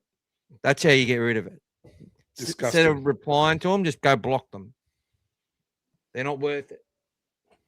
They're not worth it. And look, guys, the last 2 years, Tracy's been our best player consistently, guys. Consistently our best player. You know, like Michael said, he scored the most points for the Daily M, not by coincidence. He was the difference last year from us being in the top 4 or not being in the top 4, or even in the 8. He was consistent for us. And when he went down with an injury late in the year, we struggled without him. And it took us some time before we got going again. So that's the important. Look, before we, just to qualify that, Gas, people are right to have an issue with the missed tackles against the Dolphins, messing up getting it wrong in attack, not getting across to some things on time when he would, all this sort of stuff, dropping high balls, a feeling of timidness in that part of the game. He was still running with heaps of vigor out of yardage. He still did that really well. His return carries, he was still getting meters. So there's parts of his game which were still good, but there was just all these other parts which he struggled with due to the fatigue issues with his injury. It was struggling. It made it really hard for him to sprint over and do those. In that fullback role, you just got to be sprint. And obviously, the captain critter with his shoulder injuries and stuff and what he's had wasn't an option. Well, they would have done that. And just for the balance of the side and just hoping he'd be able to get through it. And if they could manage these things, they just couldn't. So these players did have individual errors which cost the team dearly. And you're all right to be upset at that, but it's not a permanent thing. Nothing's permanent with the team. It's a whole club getting through 27 rounds and trying to give our team the opportunity to win as many games as it can to hopefully play finals and keep developing our players and building our core of juniors into our club so that we can have that ongoing sustainable success. And the players that are there, I know it's one win. We don't want to be here next Saturday night going, oh, fuck me. But just on that, Tracy, as well for you, Michael. So if you look at the start of the season when he was not injured, if you look at just his total running meters, guys, just a simple stat, not everything else. He was doing 246, 214, 233, 183, 132 against the Panthers in a game that we won, and then 232 against the Eels. Now, he's been injured since that game and has been hampered, and you could see straight away a drop in his running. So then he went from averaging over 200, then he's been doing 142, 129, 110, and against the Sharks last week with a few breaks, he got back up to 183. But that average is well down, and that you could see there's a correlation there between when he was injured and when he wasn't, because he had a hamstring, a high one, so he was still able to play, but it was affecting him. And if you just slightly off, half a second off on your timing, affects everything that you do. He knows that he wanted to be in other positions, but yeah, it affects you. And then once you start missing a few tackles, your confidence goes down as well. But look at the tackles and the defense he was doing early in the season. Those games where he was saving us again with those desperation tackles, the one against Canberra, all those things, guys. That's when you know but once you miss a few, the confidence was down. And yeah, so those numbers clearly show a lack of sort of, the effort's still there, but the output is not going to be generating the same thing for him. So probably a good thing he's got a few weeks off for him anyway. So, and hopefully we'll see a different Tracy back. Josh Curran will be playing Edge next week, guys. Just so you're ready for it. That's what's going to happen. And just letting you know that right now. Based on his performance in Cup yesterday, I wouldn't put him in the team yet. I'm just saying. Based on his performance in Cup yesterday, I wouldn't have him in the team based on his performance in Cup. Not interested or didn't play a good game. I felt personally. I know they won the game, and maybe I can watch it again and see something else. But just watching him yesterday, just to see, as a first grader, for me, I expected him to be at a higher level. Sometimes, like I'll give you an example. Dykes yesterday played at a level that was not Cup level. He made them look like kids yesterday when he was running the ball. I expected Josh to play at that higher level as well, that energy, but wasn't doing it for me yesterday, guys. So I don't know if Seraldo watched the game. I didn't see him there if you watch it after, but I know they were at the race day yesterday, the first grade team. That's why they weren't down there. They were at the track. He might have been he's got that rib injury too, so he might have just been out there getting fitness, doing his tackles. Maybe, how is he tackling? How is his defense? That's what I was more worried about. Wasn't perfect, mate. So I just haven't watched it yet, but I will. Yeah, have a look at it. I actually watched the Ron Massey. I watched the Ron Massey. Yeah, have a look at it in more detail and have a look from there. But I just felt like when I watched him yesterday, I'm like, I don't think he's ready. I would rather have Jed Reardon in there than have him in there, and I'd even have Salmon in there on the edge as well.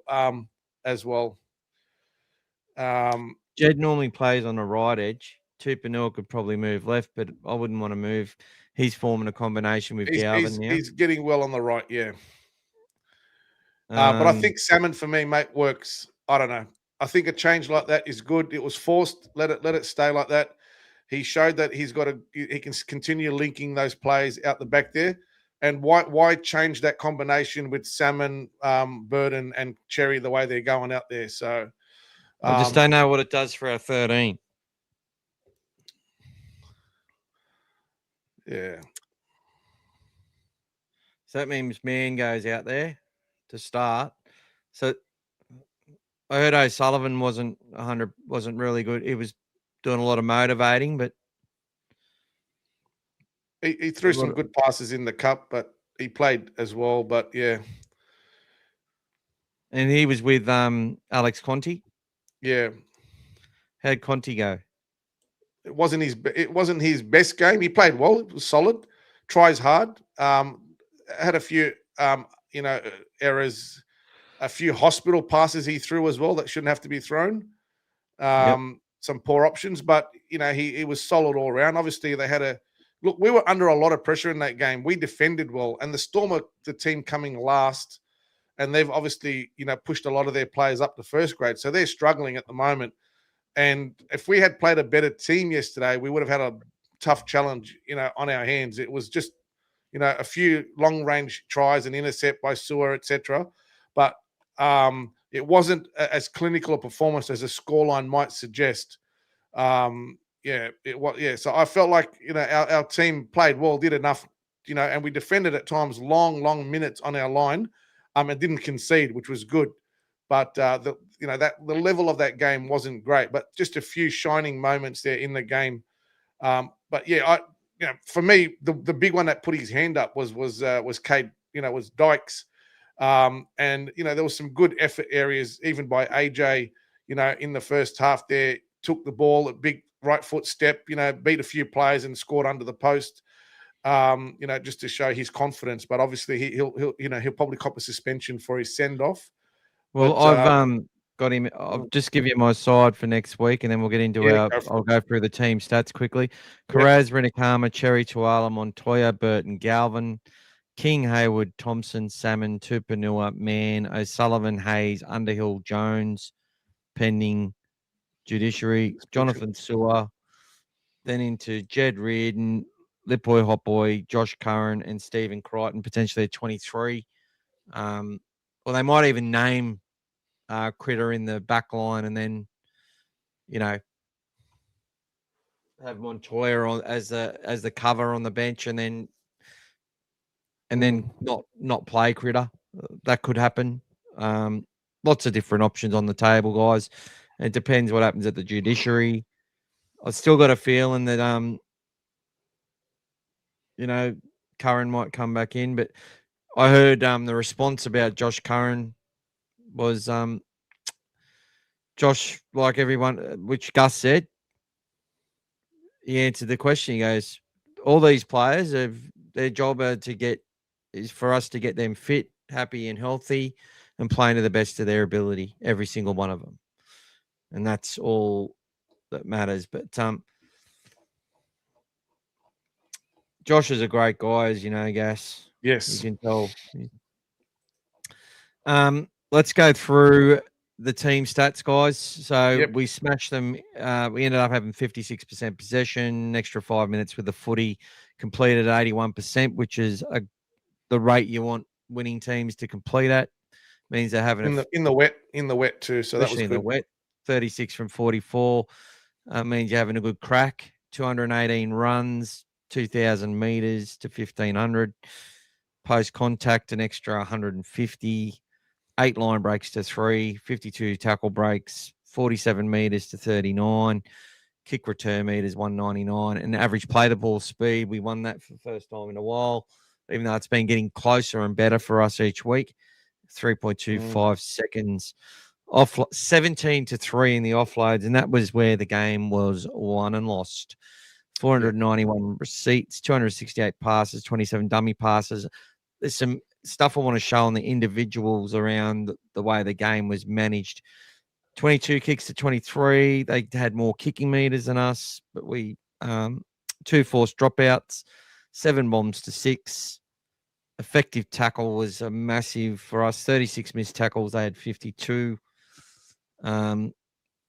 Montoya got that intercept from that terrible pass from Trent Toleau from the Storm, which was very timely. 34 ineffective tackles to 5. So that's one of our best defensive.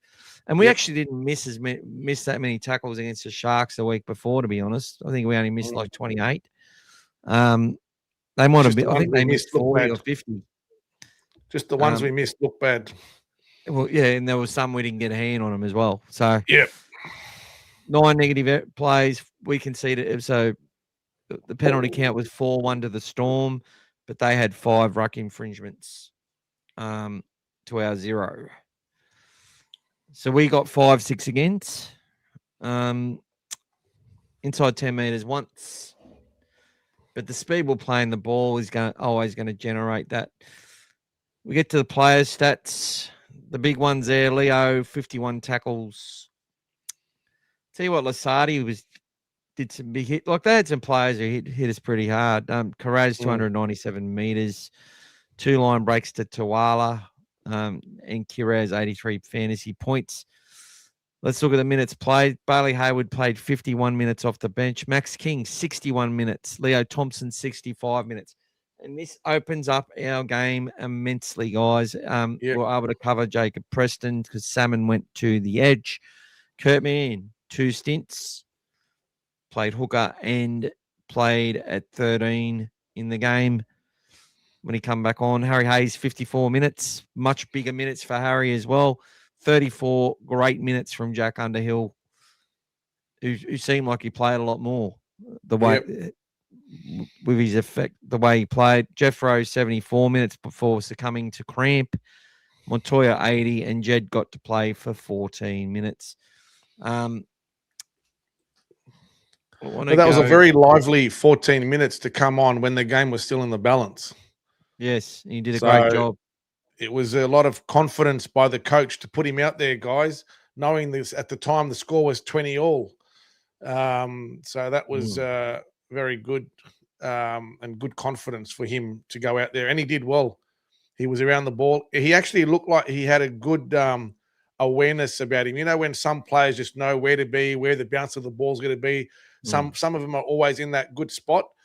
He looked like he was anticipating very well. He had some very good sort of footy brain about him. So hopefully that'll be good coming off that stuff. So Lockie Galvin, less runs, 11 runs. First time Birdo's really outrunning, or only the second time since they've played together.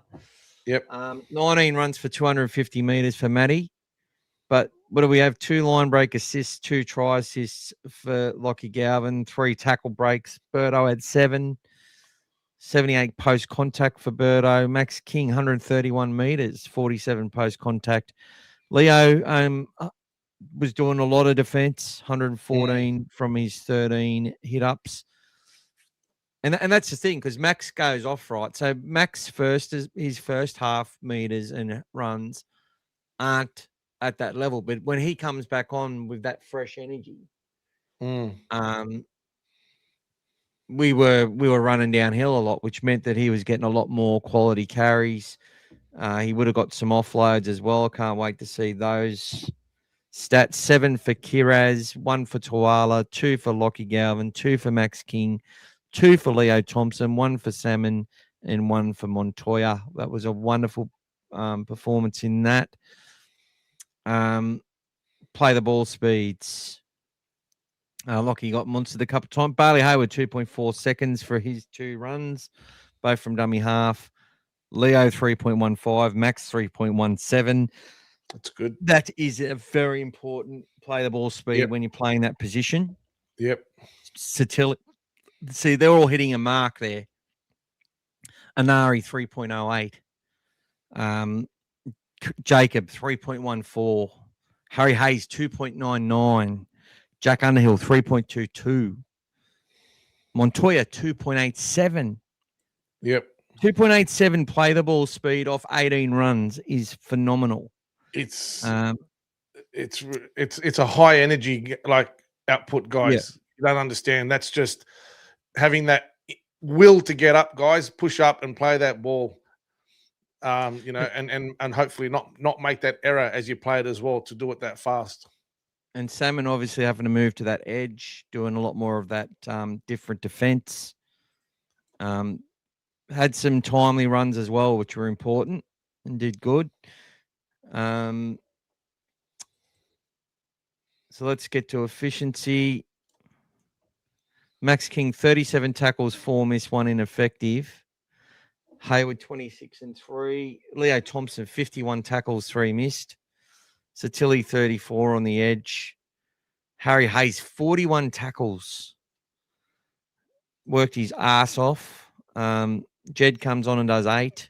And he did some good ones too. I was watching him. Kurt Mann, 28 of the best. Really ripped in.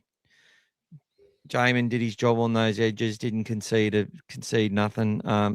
Matty Burton, 21 of the best tackles he's done all season.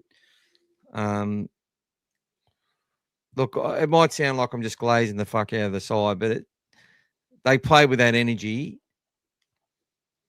You know, they'll lose some. They might not be at the level where they can beat some sides or win games. They won't all go their way, but if they play with that intent and that energy, they will have their opportunities to win games.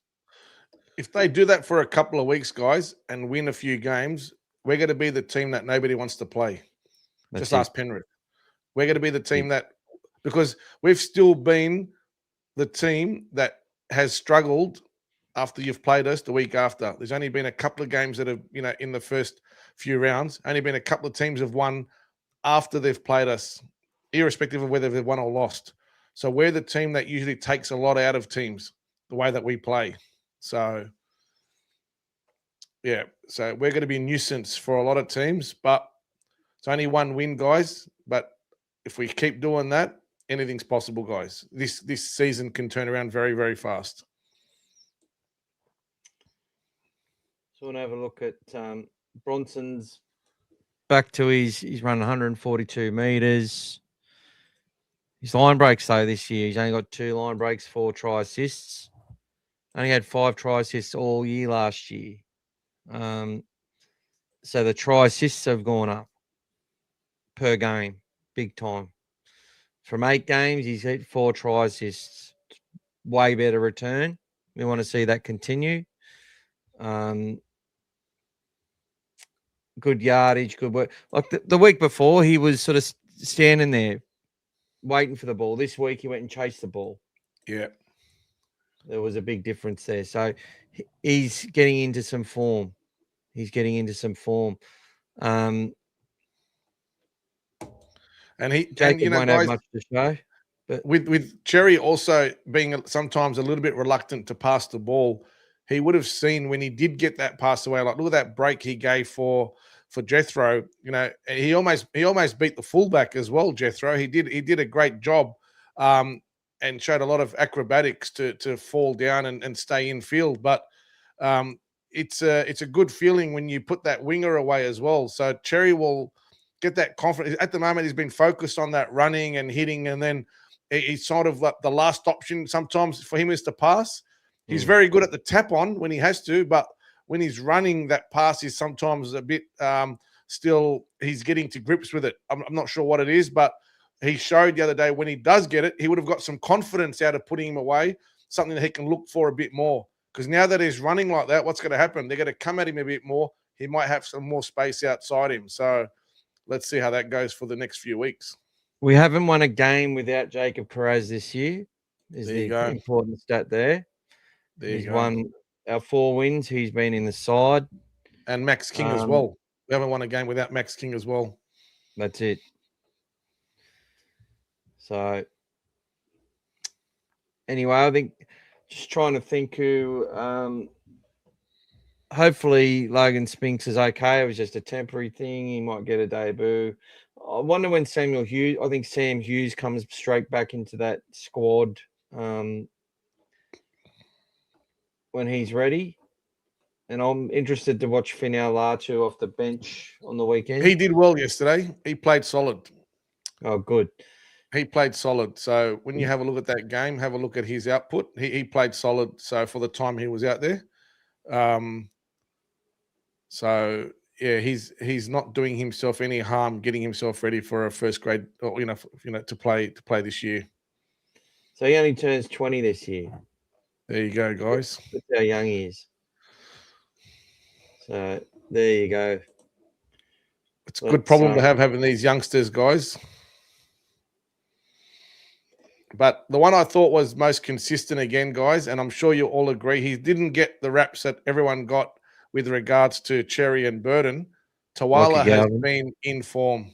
Oh, Nari Tawala, yep. Tawala has been in form. You can see, guys, he's obviously a lot more comfortable in the centres than he is on the wing. And he doesn't need much room, guys, and he's making those breaks and he's setting things up, and he's scored a really good try, that first try, had the presence of mind to make sure that he just let his body take him into the end goal. Just a really smart, switched-on player that's playing with confidence, and it shows, guys. It shows. So, yeah, he didn't get the accolades, but he's been a rock for us whenever he's been out there. Salmon was a warrior, as always, visibly busted at the end of the game, but soldiered on. Couldn't be proud of his performance. That's him every week, yeah, 100%. And here's another. When Salmon went to left edge, our attack sparked. It did. His passing was it was very efficient. He's knew exactly what he had to do, very unselfish, knew exactly what he had to do, and executed it very well. So got the ball out where it needed to. And because Hayward Birdo was found him playing, plenty of times. yep. And look, and that's the thing with a hooker guy. Sometimes there's that learning about also where to throw the ball. Right? He can dictate a lot from hooker, as they always do, who to go to. And as you get more games there, as you see the trends, Hayward will get more confidence about knowing which way to go, guys, like who to hit, what to do. So that's only going to come from experienced guys. And once again, like we mentioned it a few times, but Michael Ennis again was harassing our hooking sort of abilities, That's what again I was talking about forgetting earlier. and being absent-minded about the fact that like we said in his first whatever how many games, 38 of them, he started off the bench. So he talks like he just walked straight into hooking and that was it. He played hooker, he played lock, he played, and he was a hooker, and it was easy. Yeah, he thinks it's just absolutely step in and off you go. He doesn't. Even he didn't have that. But not once has that narrative come up or been challenged or been spoken about. He just likes to throw it as if he's the expert, and that's what it is. Bad luck. You know what I mean? So let's so go through these chats. But thank you, mate. I appreciate that because I'm sick of Ennis. That's what I was saying, Ennis and Anasta. I think I got sidetracked, and that was the point I was coming back to. That's okay, mate. I couldn't believe, kind of could, after this game, some was still calling for someone to be dropped. Michael Not one of us. That brings some Dogs fans out of the house so they can go to the Tigers game. Hopefully a good amount of Dogs fans turn up. James says, if Burton resigns, he goes down as a real in my book. He'll be hard to sign again, though. And then he says, 1 second, Burton would have to sign as a centre. 1 second, Burton would have to sign as a centre, which is less dollars, not a Bulldog, till he re-signs for our future. Well, he doesn't have to sign as a centre to be a Bulldog.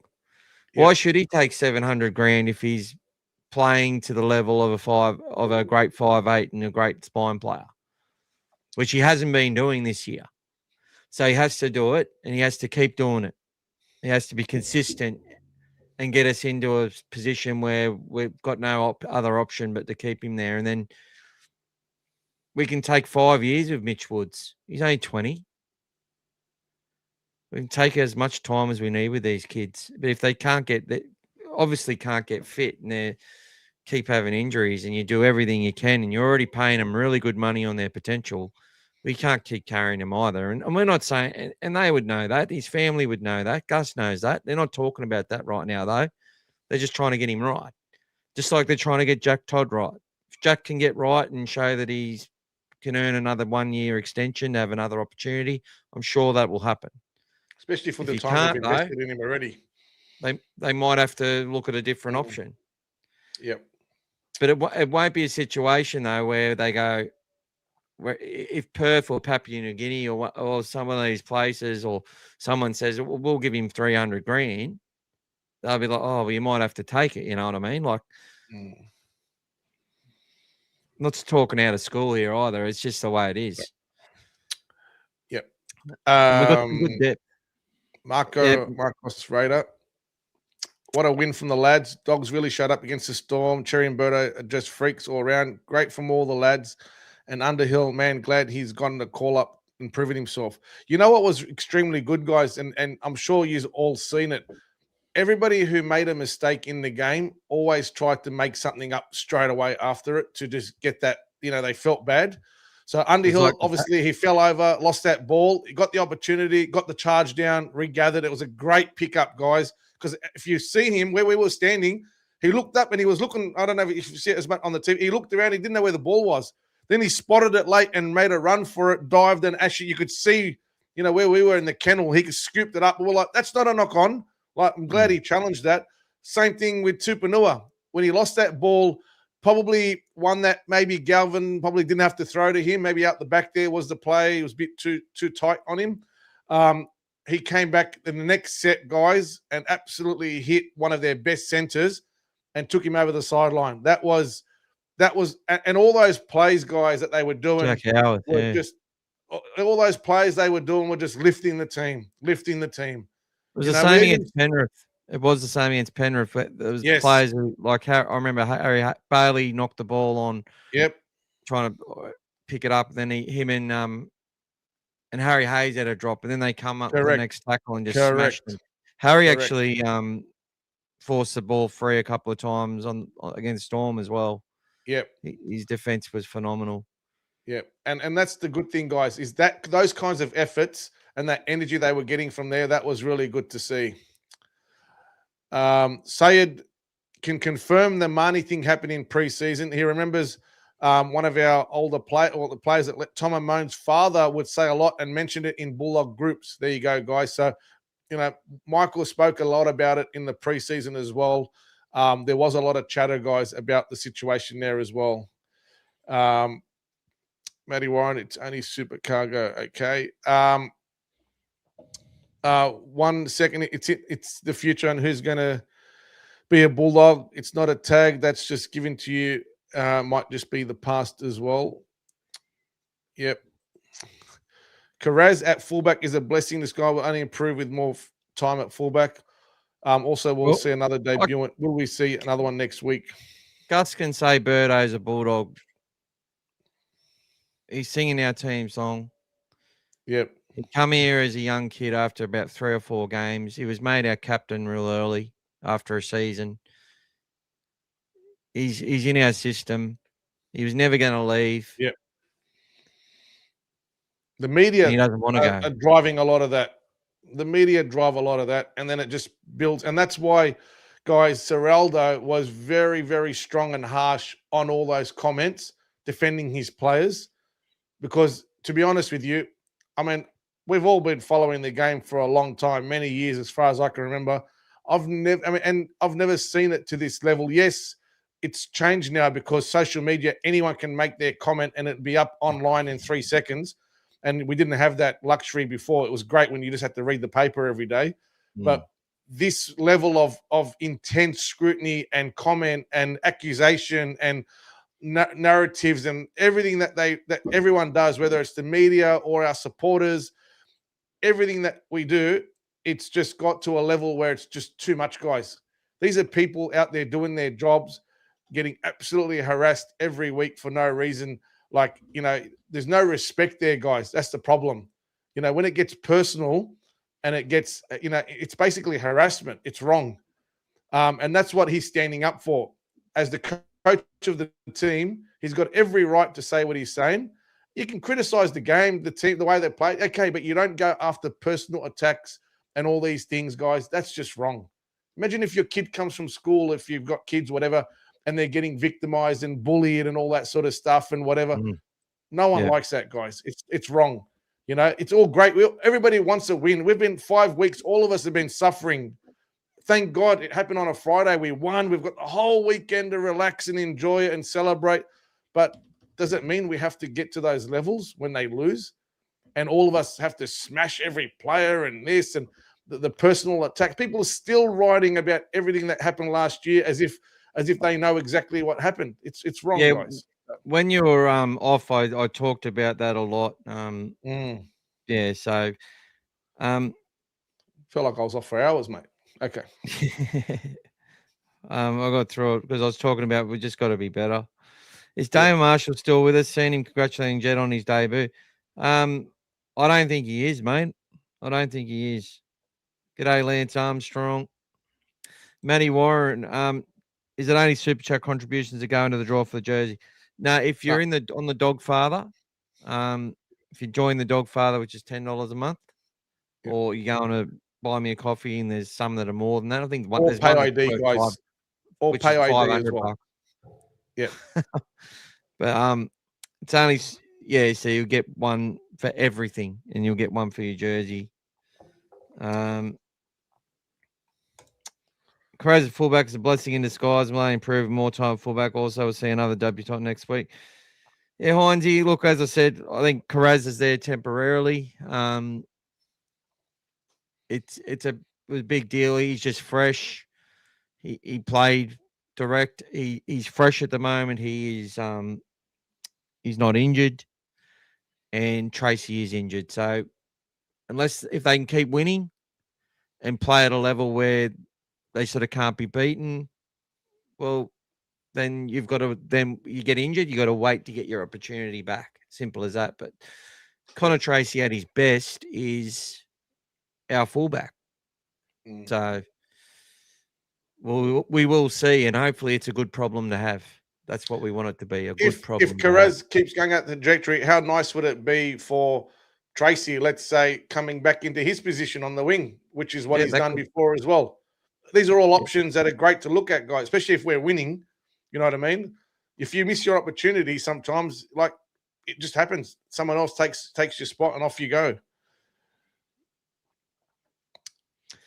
Lance Armstrong, Montoya again, Showboy was dropped with that first try against Melbourne. No. Carraz missed him too. Could have stopped him. Yep. And Carraz, no. He wasn't dropped because he's dropped because he's been carrying injuries. He was dropped because he wasn't up to it with his injuries. Yeah. He made up for, more than truly made up for what happened with the way he played in that game and the confidence and intensity he played with. He played with no fear because that's what he can do when he's freshened up and he's not carrying injuries. Tuala's been playing very well. Rennie Kama must play, but how did he pull up with the hammy? It wasn't a hammy. He had a cramp. Cramps. Yeah, cramps. And he was just cramping up too much. Tuala's been doing great and goes better in the centre. Rennie Kama must play, but how did he pull up with the hammy? So Rennie Kama, I would suggest, is probably still ahead of Marcelo. And I say that because he was named in the team first. Yes. So to me, that's the order of entry. Yep. So when everyone comes back, it might be Montoya who drops out. Correct. But we'll see. And we'll also see what happens this week. I think Jethro they'll get another chance to all run out there again together this week. And Jethro showed that he's got some speed. He's got he's got some good touches, and defensively he's very strong, and he'll get more confident as he plays. So he's definitely worth persisting with, and I can see why they've waited for him to get back to fitness before they put him back in again. So they've done the right thing. So Samuela gone for a long time. All right, that's good. He was going well. Montoya's very strong after the Storm first try. Good shout out, Lucas.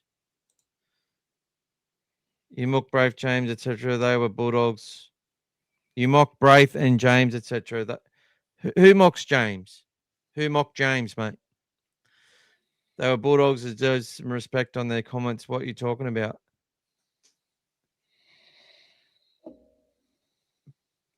Well, Birdo's been a Bulldog longer than Braith and Asta was.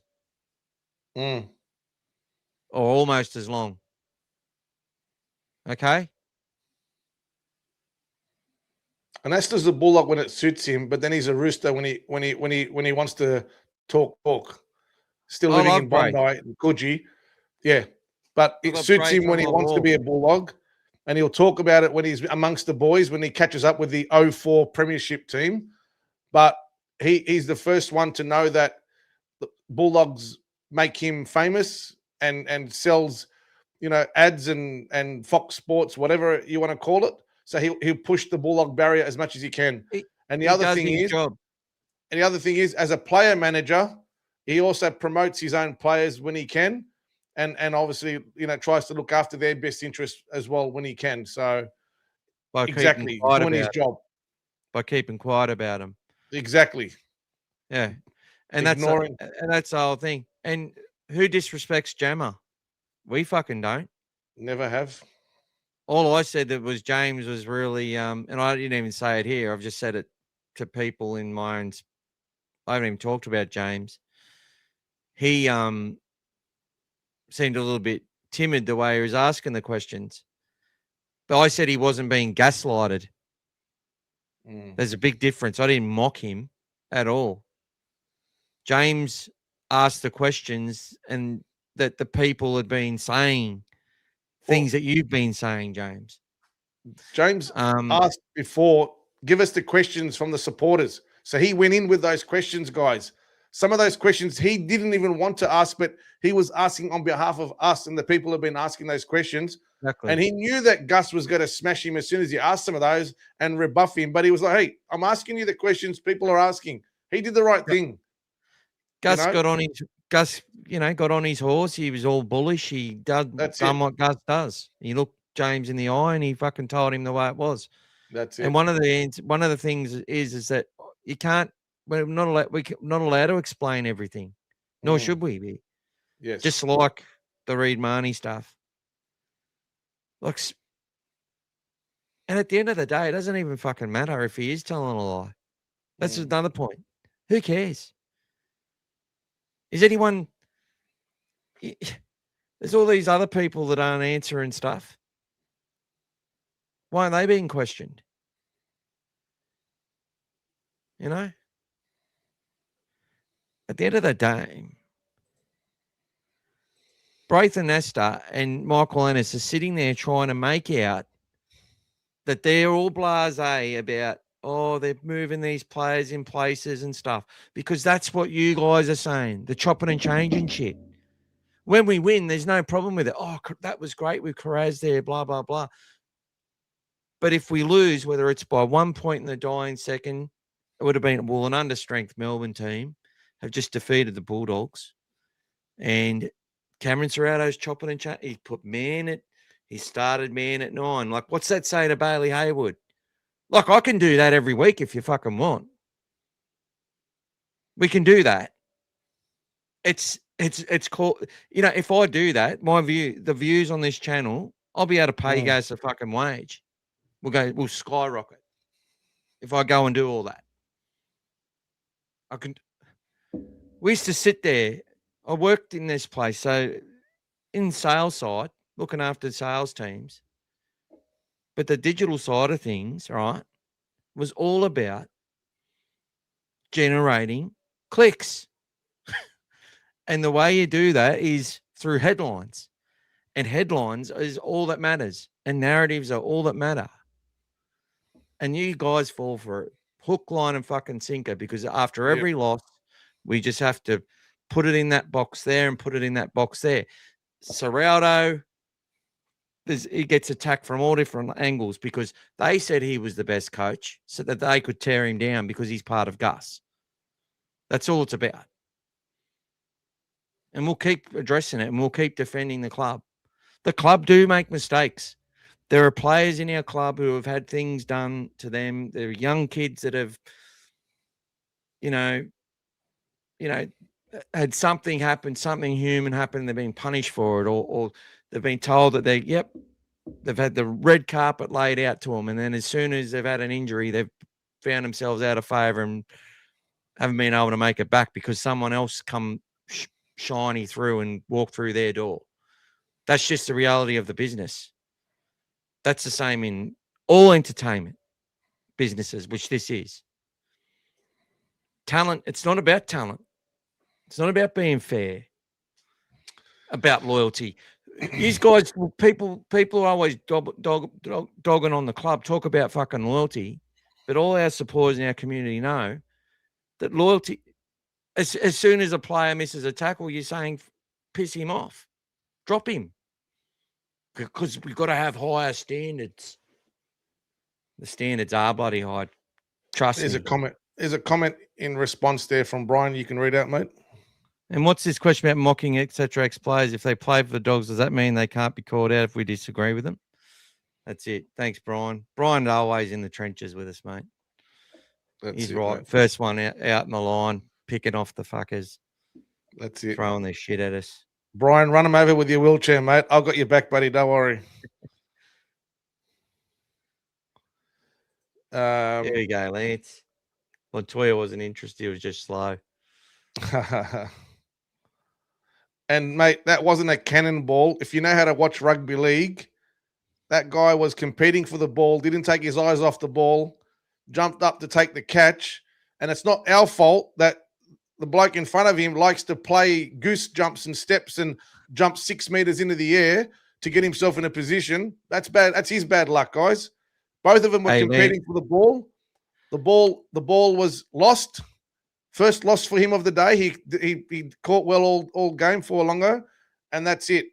The rest is history, guys. And look who made a late appearance. Welcome. Oh, Harry was fired up with Jackie Underhill, wasn't he? Oh, yeah. About that moment. But I reckon there was Harry Hayes got on the ball, changed momentum. Satilli's tackle on Jack Howarth was after he drops the ball was fucking spot inspiring. on. Inspiring. Even he's been our best this year, Satilli. Satilli's been our best player all year. Yep. Even after the chip kick by Max King that got the offside penalty, that leveled to 20 all, you could see Montoya absolutely pumped and, getting the boys up, and they were all up, guys. That was no, that's the system. Serrato was just tinkering with the system again, making Max King kick it. Okay. Max isn't a 7. He's not a 7. No, he's not a 7. Okay. He's not a 7. Okay. G'day, Bulldog Mike. These guys are. G'day, brother. Yeah. Look, Lance. If you want to get comments from now on, brother, you got to pay super chats. Thank you. That's it. It's all right, mate. You're forgiven. Your parents hate Montoya. That's all right. That's all right. Trust me, he's going okay. Bulldog is okay. Bulldog's going okay, guys. That's it. Montoya isn't a young fella in the scheme of things. He's not. Look, he's one of these players. He's like my son. If something goes wrong, he's the bloke who's going to be caught with the pan in the cookie jar. Like he's just Montoya. I thought he hit that Moses Leo. Like he's going to be a player. Don't you worry about that. Don't you worry about that. He's come up from their Flegg system too. They won Flegg last year, the Storm.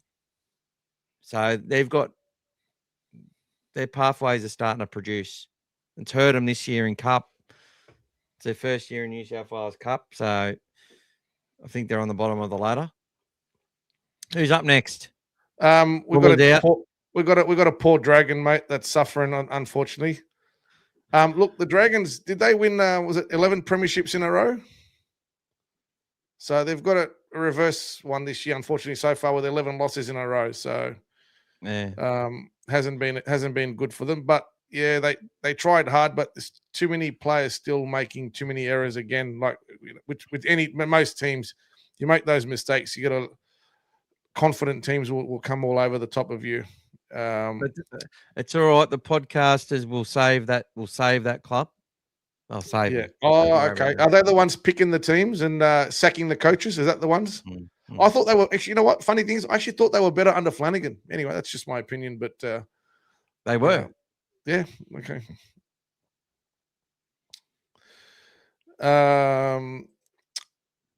So happy we got the win, but we need to back it up against the Tigers. It's going to be hard with all the injuries, but fingers crossed.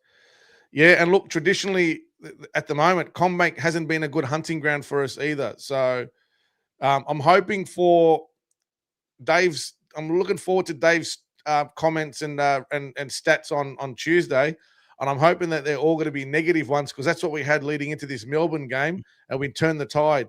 We even had a comment about stop those negative comments and all those stats. So, Dave, there's your challenge for this week, mate. Give us as many negative comments as you can about why the Tigers are expecting to beat us so we can turn that around again. Carraz is built for fullback. Thompson increased his minutes again. Yes, mate. Yep. He's on fire. Yep. Keep going. Hope you're doing well, Mike. Yep. Hit that like button, guys. There you go. There's Mike, Bulldog Mike telling you guys. That's it. Smash it. That's it. Jed Ridden could take that. What's that? Let's go. Hopefully Spinks is okay. Yeah, mate. Hopefully he's all right. Yeah, definitely would have. They would have definitely been getting him ready to, in their eyes, come in for Preston Yep. at some point. Yep. Hoping. Well, that would have been plan A for sure. Curran Sinbin was just for a bit of push and shove, mate. The game got a bit heated. It was an even up based on Hetherington being a fuckwit. Yeah.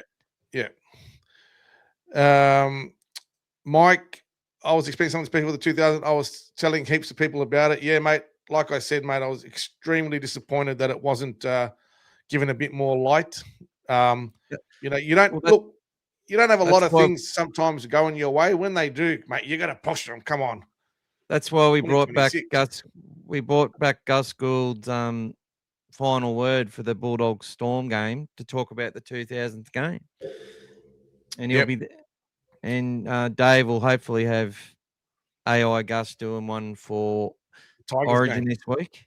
Ooh, Origin. Don't take too much offence, Queenslanders. My children are Queenslanders, but they prefer New South Wales win because that's how much I hate Queensland. I just live up here. The 2000 should be part of the New Jersey. Let's see. I'm sure that would have been great idea. Yep. Great idea. Okay. Salmon will be left edge, I reckon. Maybe, mate. Let's hope so. I'll keep going. Don't worry about James. That's all right, mate. Thanks for all your contributions, mate. They've all been positive. Give Underhill a few more years. We might. It's unfortunately, mate. It'll be a Maroons jersey, Abs. It won't be a Blues jersey for Underhill, mate. Yep. Well, there you go. Yep. It'll be a Maroons one. There you go. We'll play our 3 game in about 45 and a half years if we weren't kicked out of the comp. So there you go. Might take less than that if we make the big dance every year. Yep. Porto's nice, mate. Hayward to 13 again. I don't think so. He's the best hooker we've got at the moment. He played. Everyone was praising Tracy before he was injured, and after the Manly game, even the start of this year, people were loving him, and everyone was happy he was signed for another 2 years. So just a bit more patience, guys. Andrew Johns loves Carraz and his running style. It's one of those hardest running styles to defend, guys. His arms and legs and everything's all over the shop, and you don't know what's coming. And he's got that strength where he just keeps moving, and then that offload is just the thing of beauty. No matter, even if you know it's coming, you just can't stop it. Everyone is giving out half shit, but Tracy's a senior spy member. Plus, I think he gives us great value off the bench or wing. Oh, Tracy's been copping it. And look, as I said, it's qualified in a way because he was, but we had no better option. And that's the truth. Let's keep going. Noticed after Presto went off and Salmon was forced to the edge, Birdo was getting the ball as first receiver, which gave him all that space to work with. Well, Birdo was there was already a plan for Birdo to get more ball, as was and he took on more ball the previous week, and Salmon had been having less touches. But look, as I said, they get told the people they need to focus on. Without a blocker, imagine blocker in a trial match with no first graders in it. They're telling the one guy he gets to talk about, and I love blocker, but that's what they do. They're doing their job. This is their job, right? But you've got to peel back and understand the truth.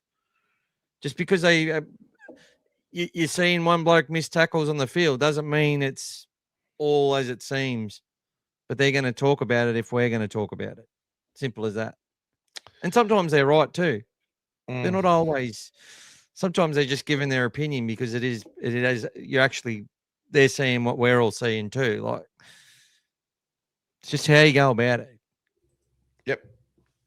I'm not having a crack at Tracy.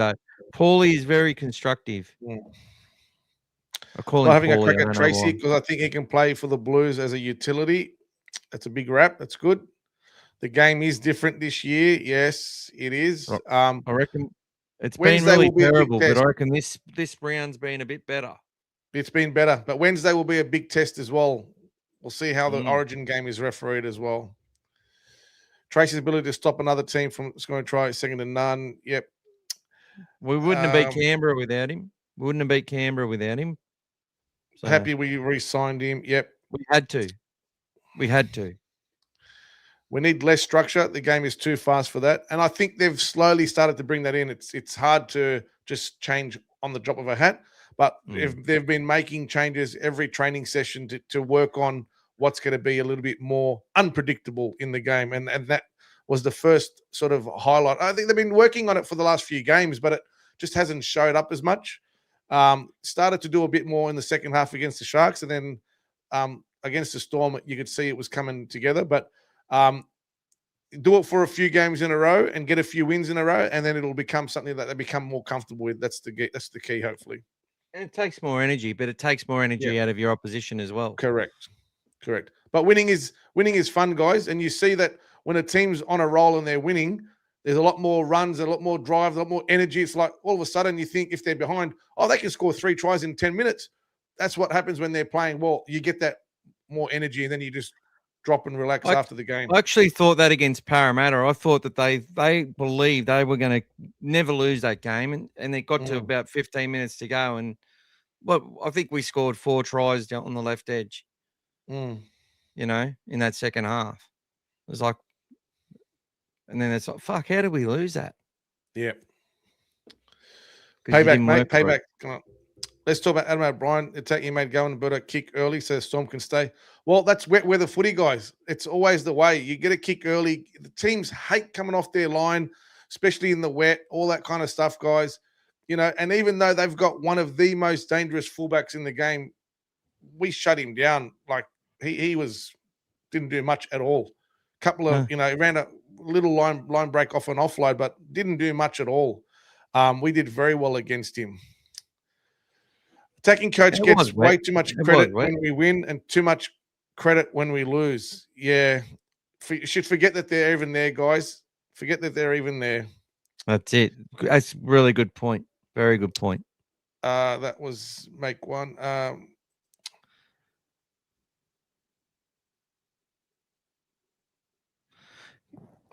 What's this 1 second shit? It keeps saying 1 second. Don't know, mate. I don't know what you mean, mate. It's all right.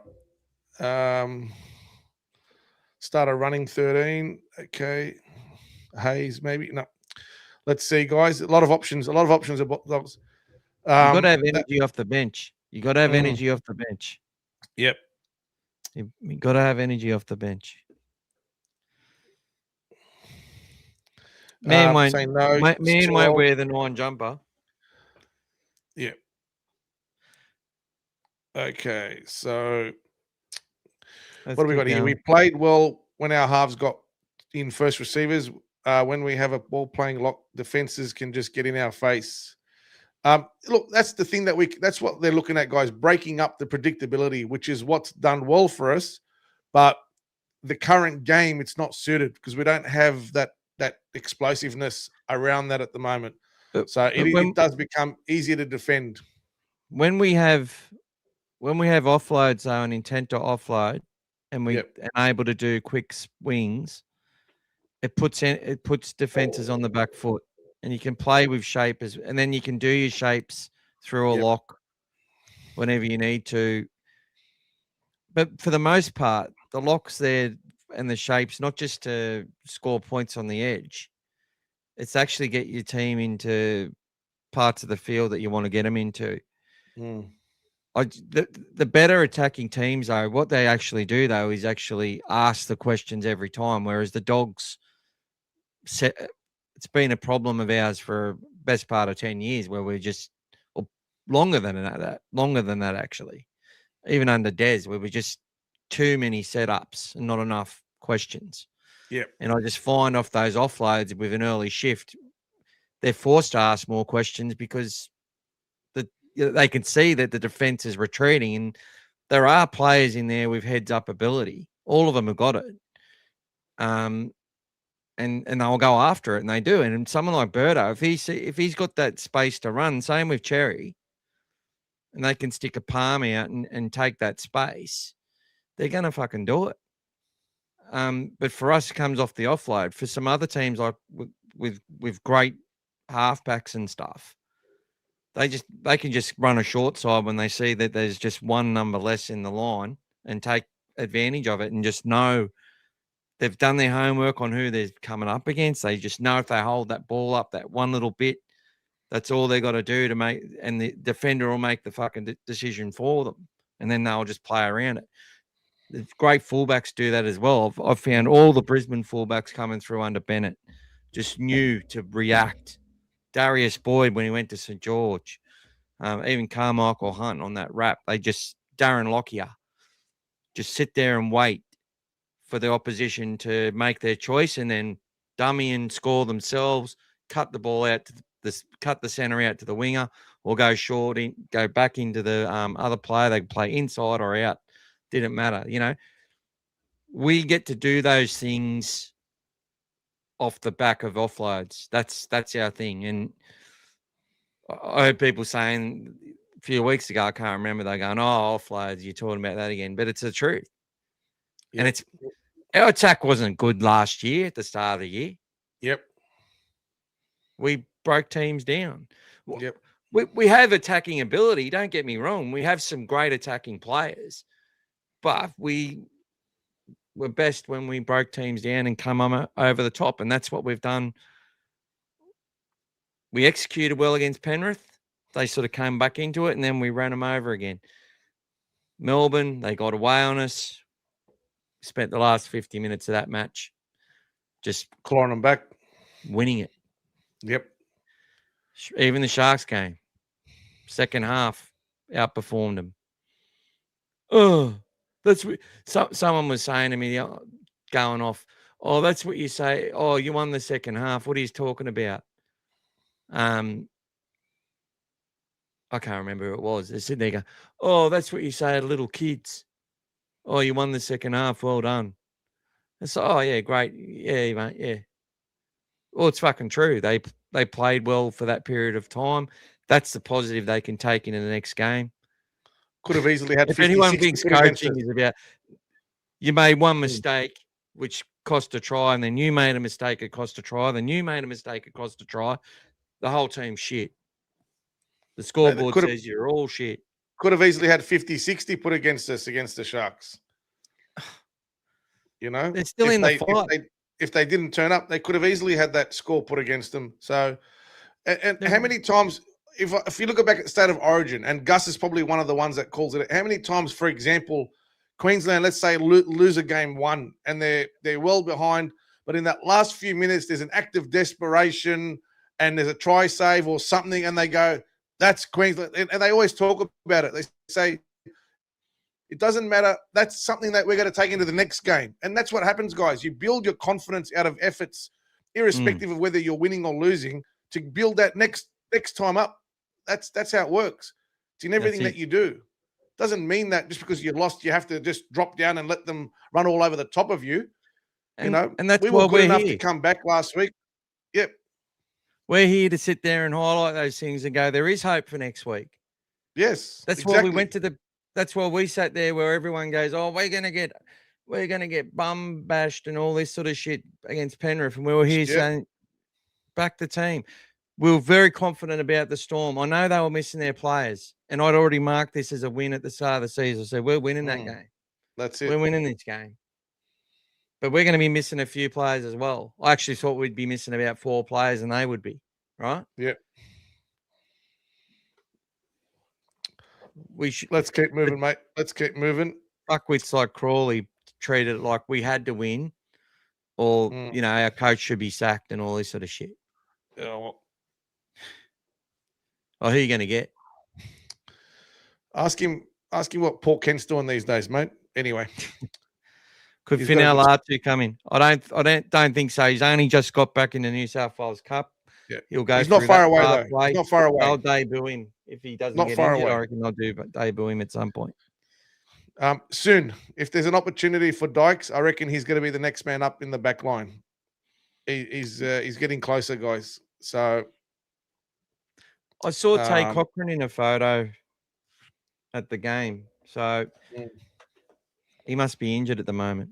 Yeah, he's not playing. So I don't know if Tani's there. She can tell us what's going on. I like that side, but we might start man again at 9. All options, guys. All options. Good night. See you, Scary. Have a good night, mate. Night, I know it was a while ago. You're probably already snoozing, so it's all good.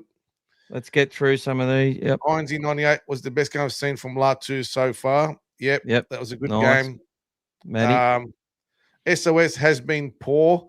Had a few good moments in the game yesterday, but yeah, he look, you can probably see overall he's good cover, but he's not. It's probably why he's never cemented a first grade position full time, guys, because he's just in and out of too many. Just hard to get some consistency from him sometimes. It's but a really good footy brain and someone probably worth having around the club to learn from and everything else. Tyra, I will get some highlights out. I'll get some done up. And you can also have a look. There is a highlights of all the tries. If you go into the New South Wales Cup, just do a search and round 10 highlights, and you can actually watch all the tries and everything as well. Have a look at the one with Dykes where he gets the ball from Sewer 80 metres out and does a great effort to score full length of the field, basically. Great try. Yes, there you go, mate. Matty Warren's confirming that. I'll get some on our YouTube channel, which is good for us. There you go, mate. Wherever you want to get it, mate. No worries. Salmon looked better in the back row with his combination with Bird and Cherry. I reckon they should keep him in the back row. Oh, I'm glad. Look, I'd rather hear about Salmon staying in the team than being pushed out, which is the usual story. So that's good, guys. I like that. Keep it going. Jack looked dead and they made the pull bloke run all the way back out there. He put a lot of effort into that time he played, Brian. So, mate, when he came running off from the whole field, and you can imagine, when you play touch footy or Oztag, that way they're running, that's the full length of the field. So it's a full game, that half field. So at least he got some time to walk slowly past the kennel, and we gave him a big cheer and everything. So that's all right. Brian, then he went the long way around. That's it.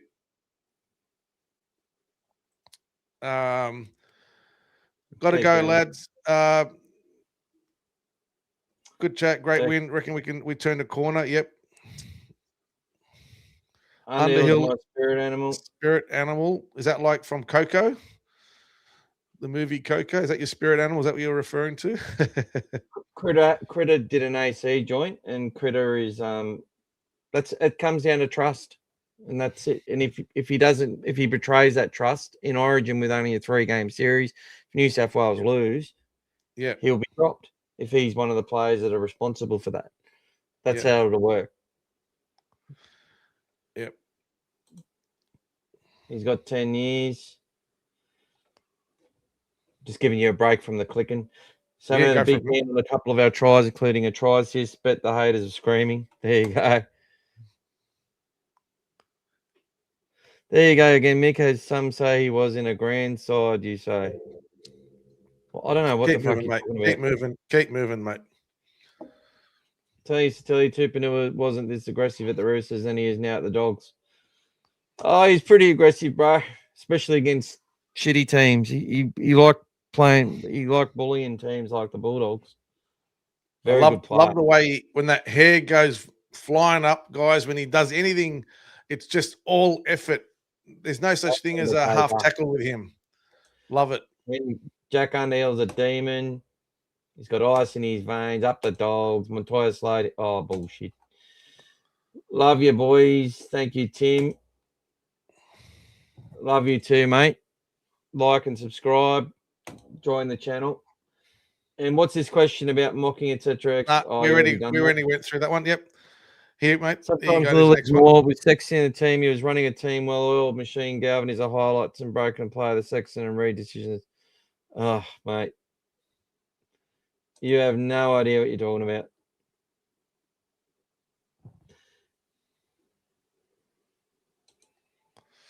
I don't know what he's talking about. It's all right, mate. It's all right. Did you say something bad about someone? No, mate. But obviously he's had a few too many drinks, mate. It's all good. G'day, Brutus. Dragons might not win a game this season. I reckon they will, but we'll see. More rain for Saturday.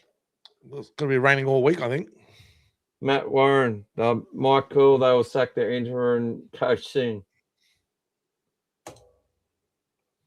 No surprise that it was a push and shove with Jack Hetherington, 100%. I'm with you, Mick. It's state of origin, not state of where you live now. Nothing better than going to work in Brizzy all day after a Blues win.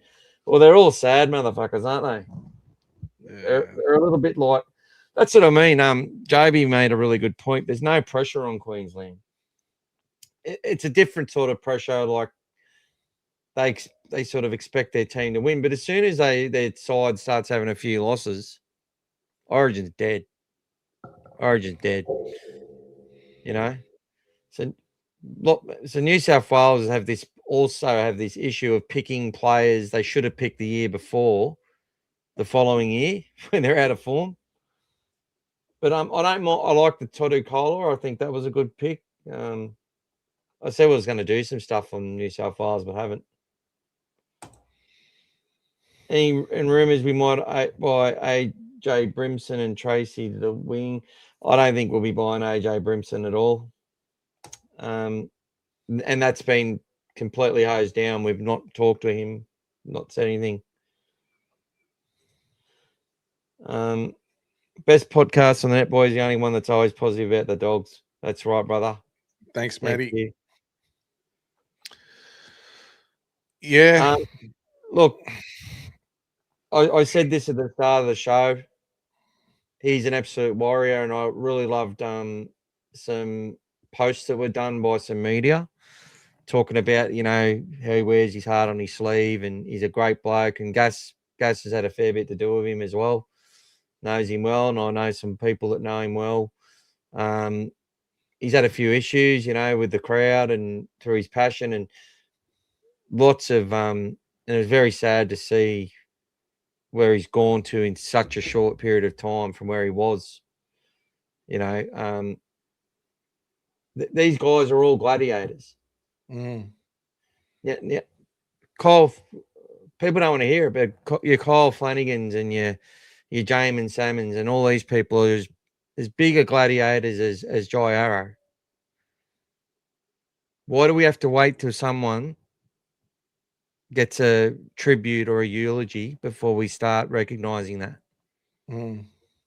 Outside of banter and stuff. Like, it's just getting too deep, too far.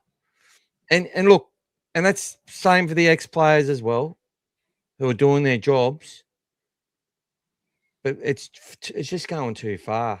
That's why I love watching Matty Johns. Like, even though sometimes I think he's just praising Munster all the time. But that's just his opinion. That's fine. But then you see what Munster can do in big games. He's done it over and over again. But I just think we tear down our people too much, and M&D. Someone come up with a great Jai July. I thought that was a great idea. And maybe the tries celebrations can go. What does that normally go towards? July, that $1,000 and normally put money somewhere. One of the charities, mate. Something Try July. One of the charities. Yeah, but I think that's a good idea. Maybe they can split it or something. I think the big freeze beanies are starting to be sold through the AFL at the moment too, which I think is for M&D. So they're doing a lot as well. So rugby league probably needs to support that charity potentially. There'll be a lot of stuff potentially done around Jai, especially being still, like, obviously he's retired, but he's still a current player. I mean, we had something similar recently with Carl Webb, who'd been retired for a few years, but for someone so young, it's extremely challenging. And for I mean, it's not just family and everything. I mean, look at all the Rabbitoh sort of support crew and the people that work there. For anyone who knows the new setup that they've got there, that Centre of Excellence, it's basically the one building, and the offices are right above the training, and everyone intertwines with everything. So they've been extremely challenged as well. Times are very tough over there. A lot of them are suffering as well, knowing this as well. It's very hard on a lot of people, and seeing Jai the way he is and everything, it's extremely tough. So very sort of brave thing that they've done the other day. And, Blake did an amazing job with Wayne to support him and talk him through it and let, speak on his behalf. But, thankfully for them, if there's any place that you want to, be around, it's the Rabbitohs. No one does it better than the Rabbitohs to support their team and get around them. They've got an amazing support network. I can say that because obviously I've got a lot to do with them, knowing all of this information from them. And I know Jai very, very well. We talk a lot. We helped him through a lot of things through the relationship and the sponsorship that we look after them. Larrikin, awesome guy, always fun to be around, and very, very sad from all of us that have seen that, and anyone who knows anyone who's had that disease, guys. And I know a few people. It's very sad, and you don't envy sort of anyone knowing what's about to come and what's happening there. Sometimes you'd rather something else, but that's something that there's still no cure for it. It's debilitating. It's extremely tough. So all the best wishes to Jai and his family, and everyone around, and that support. Just do amazing to keep spirits up as long as they can. Yep, very well said. And as I said, I just find it annoying and terrible with our culture. See, that's the great thing about our culture. That's the support, and that stuff's happening all the time, right? Maybe we can just be a little bit better with how quickly we want to tear blokes down that are going to war for our entertainment, because there'll be links to this, and then people beating their chest, like Molly gets on and goes, "Oh, I've been talking about brain damage since the 80s, announcing this," and then he has to retract it and try and explain himself. No one means anything bad towards anyone in this situation. I know that for a fact. Everyone's feels terrible. It was hard not to be moved and shed a tear when you saw him talking to Danica. Yeah, it was so hard for him and for her and for us. For got everybody. A 1-year-old as well. It's just so hard. I just saw a thing come up on Instagram for his daughter's birthday. Yeah. His daughter, isn't it? I think so, yeah. Yeah. But this is what I mean. But within 10 minutes of one of these journos saying something beautiful about Jai, he's then tearing the shreds off some other gladiator in my opinion, a disgusting fashion. Like, I'm not saying their names. And they're just frustrated. Probably goes for the team he was talking about. But we just got to be better. We should be celebrating people while they're here, not, and before these things happen, not after. And I know a lot of people were giving him stick, and the media were going after him about his dog biting people, about stuff that happened in the crowd. Like, it was the opposite. They were going him, saying he was the problem. I think it was even against Bulldogs fans at one point. Or they said he spat at someone, or they spat at him or something. I'm not sure, but I'm not just bringing up negatives for the sake of it. I'm just saying that it's hard what they do, these guys. It's fucking hard. It's for our entertainment.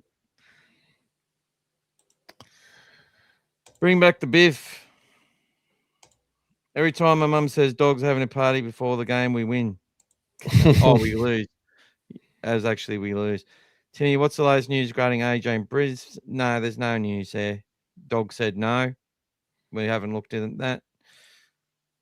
Thanks for the flag. I hope that wasn't the reason for pressing it.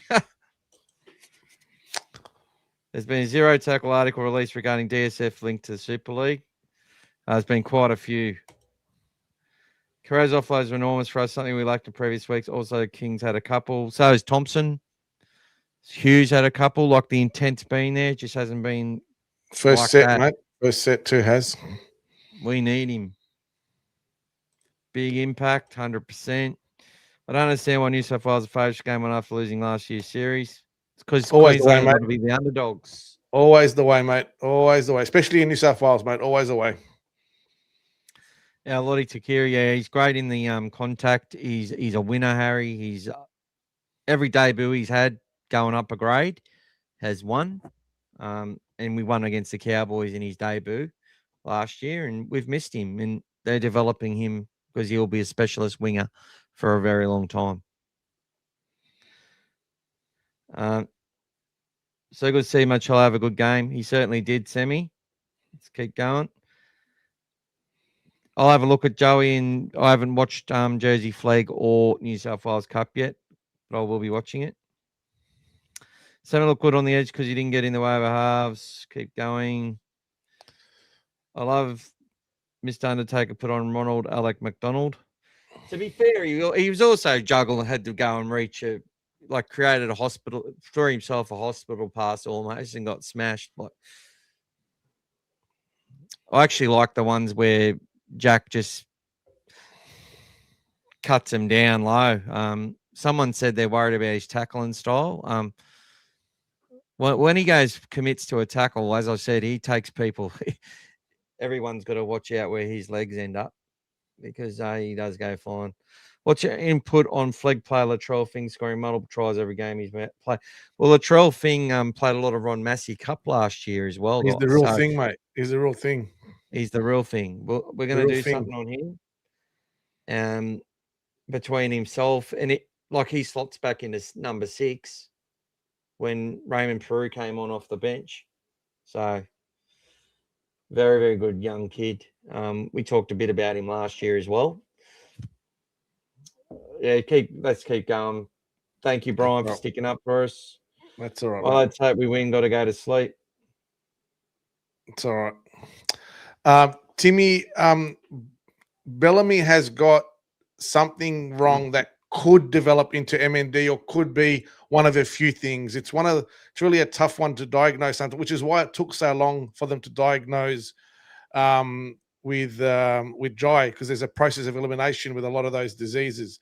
So we don't know yet with Bellamy. It's not known yet, but potentially one of the things that could come of what he's got could be MND as well, but hopefully not. Oh, thank you, Matty. Goes to the try celebrations. Thank you, Men of League. Yeah, Rob Burrow there. He's the other great guy who had it in the Super League. How long is Tracy out for? Probably could be a few weeks. See, Tim Manor had to stand out from his position. Can never trust these refs. Well, you can't, especially him. Very Queensland politicians in power. It's very hard for them not to be corrupted by money or their little fellas or whatever else they're doing. No matter what side of the fence they're on, there's only one house up here, so they get the majority. People's brains get power. They just seem to get corrupted. Anyway, he's done a lot of good things as well for society, as well as being human and making a mistake. But he was a ref, and I did get the joke. He was the ref who used to laugh and carry on at the kickoff, wasn't he, Tim? He used to go or some shit. Yep. Nah, it's all good. Do you think Hughes will be back? I'm not sure, mate. With him with his injury, he's probably not far away. Hopefully. Do you think if Karaz wasn't injured, he would have replaced Tracy earlier due to him playing injured? Possibly. Yeah, if we had an option. Options, sure. Yeah. You know, but see, Rinnie Karma wasn't ready yet. There's all these things. That's what I mean. We're just starting to see some light at the end of the tunnel, and then Preston breaks his arm. You know, it's just another thing. Timmy, like Tim Mander, we won our last premiership under him. He's called Tim. Yep. Hey, boys, working on Latrell Reel right now. There you go. Well, thanks, Macca. Send it to me, mate. I'll be posting it on Facebook everywhere under the Dogfather. With the British Bulldogs back in town. By the way, got my first Bulldogs jersey sorted before the Storm win. Well done, mate. Friend flew over to Melbourne, had it shipped there. Let the record state my shipment was after 5 straight defeats. Yeah, love the passion, mate. Well done, buddy. have to create a benefit thing. Sorry, mate. I'm happy with the one I've got right now, mate. But yeah, something to consider. There we go. I've got to go to the toilet. Roy Chic 1M. Is that what it meant? Is that what it means? Before you go to sleep, yeah. Go to a wee before you go to bed. No, it means go and wee, then sleep. Like it's basically what we say to like the kids when they're growing up. It's like go to the loo and get the bed. Like when they're trying to tell the kids to get the bed, it's like go and have Roy a piss. Chic 1M. Yeah, yeah. That's for all you legends Like, out there. Ruh is like it's like go. The shukh is the P part, and then sleep is the 1M is the bit. So yeah, that's what they're saying. Let's hope so. Turkey. Jai's got a lot. It's very aggressive. Obviously, very aggressive. Dave Manson, great Queensland ref, dropped his guts on a kickoff one game. Was about to blow the whistle to start the game. Had his hand up, paused, farted, then blew time on. Lucky it was upwind. He had a good. I think Dave Manson was a pretty good ref. Actually, he was quite talked well to the players and stuff like that. All right, guys. So we'll be back on Tuesday. It'll be Team Tuesday. Review the Origin on Tuesday as well. Yep, we'll do a big Origin preview. We're still putting together our picks for next year and what our top 30 might look like. But that is coming. And we will also be pumping up this game against the West next Saturday. We'll get to see what their team might look like and what our team will look like. Hopefully AJ Jones won't be suspended. And hopefully Logan Spinks is okay because I think they could both be a chance if they are right to go. It'd be good to see the young kids on parade. Yep. Timmy, I'm still heading up, mate. I got 4,000 steps to do before the night finishes, mate. Yeah, I might go for another walk too. I've got about 3,500, 4,000, Timmy, so I'll be heading out into the night sky. Yeah, we've got a big day tomorrow, but we'll see how we go. We haven't won at Combank since the Para game last year. Yeah, look, it hasn't been a good hunting ground for us overall. Our record there is not great, but we'll go into that on Tuesday. But you know what? Things are, meant to be broken. Hey, go down to Andrew Macca. I'll tell you in a second, Brian, but I want to go down to AJ, definitely be suspended after. Well, the fact that he fought it and lost, that might wipe it out, I'm hoping. Might wipe it out. I don't know. Obviously, I don't know my stuff as I should know with the judiciary, but I don't. But I'm hoping. Well, it was only a fine, Andrew, if you remember, and he only fought it because, like they said, didn't want to pay the fine and cop the extra, suspension from it. But technically, that should be not have anything carrying over now because of that. It should bring it back to like, it shouldn't be like a unmanned second offense potentially. Hopefully. Was the person knocked out that he hit? No. It's pretty innocuous. So they're all right. Yeah, it's pretty innocuous, yeah. Oh, okay. So Cade Reed was also knocked out and had to miss footy as well. So, and I think if he wasn't knocked out, I think the timing of it was better than one that Kikau did, and wasn't penalised for. Yeah. So it's let's just hope he'll be okay. We'll have to have a look at it. Yeah, the ref was on tilt all game, Andrew says. He lost control of that game, man. It was hard to watch. Yeah. I saw a few of Macca's posts saying the Storm just want to start a fight in all. Apparently they're a bit like that in Flegg as well. But how's the fundraising going, guys? Far off the target. So about $1,200 so far, or just under. Which we're doing well. I've already put in 150 from All Things Bulldogs. Yep. So that'll probably cover it. So hopefully we'll get some more directly for it. We've got the barcode there, Walk for Autism. We've got until Sunday, the 31st of May, to raise another few $100 for our team target of 1,500. Thank you, Brian. Much appreciated. Thanks, guys. Yeah, Matty. Sorry, mate. Yeah. Yeah, that's what I heard. Curran was binned because Haverington shoved him. It made no sense. Yeah, and he was just standing up for the team. Like he did nothing wrong. But yeah, like you saw, mate. For those we were there. We were like, what the hell's he doing now? Like he put him in the bin, and then he just kept going. Then he brought him out as well. It's just like to even it out. But he lost control of that game well before the finish. It was crazy. Yeah. Everybody was just trying to get out. It was funny. There was the guy that was taking how they have those billboards all around the ground. The guy was during the game driving around in the Medicab, picking them up, getting them. The game was still going, and they were taking all the sponsorship stuff out from around the ground. Everybody just wanted to get out of there. So I think the ref was the same. We just wanted to get out of there. But funny to see, guys. But all good.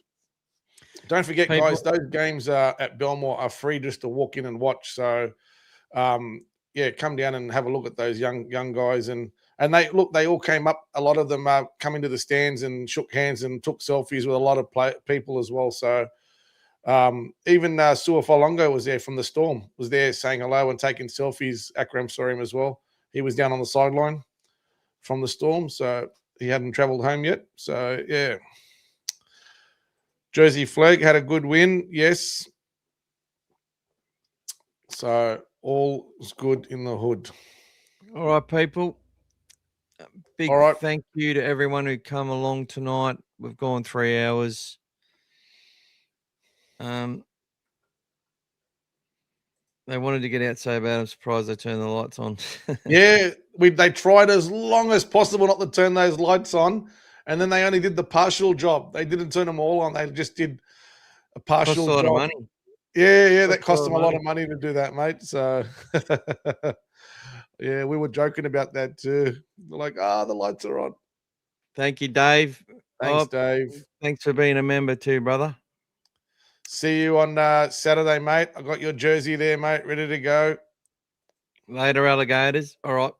See you guys. Well, have a great night, everyone. We'll see you Tuesday. Go the Dogs. Go the Doggies.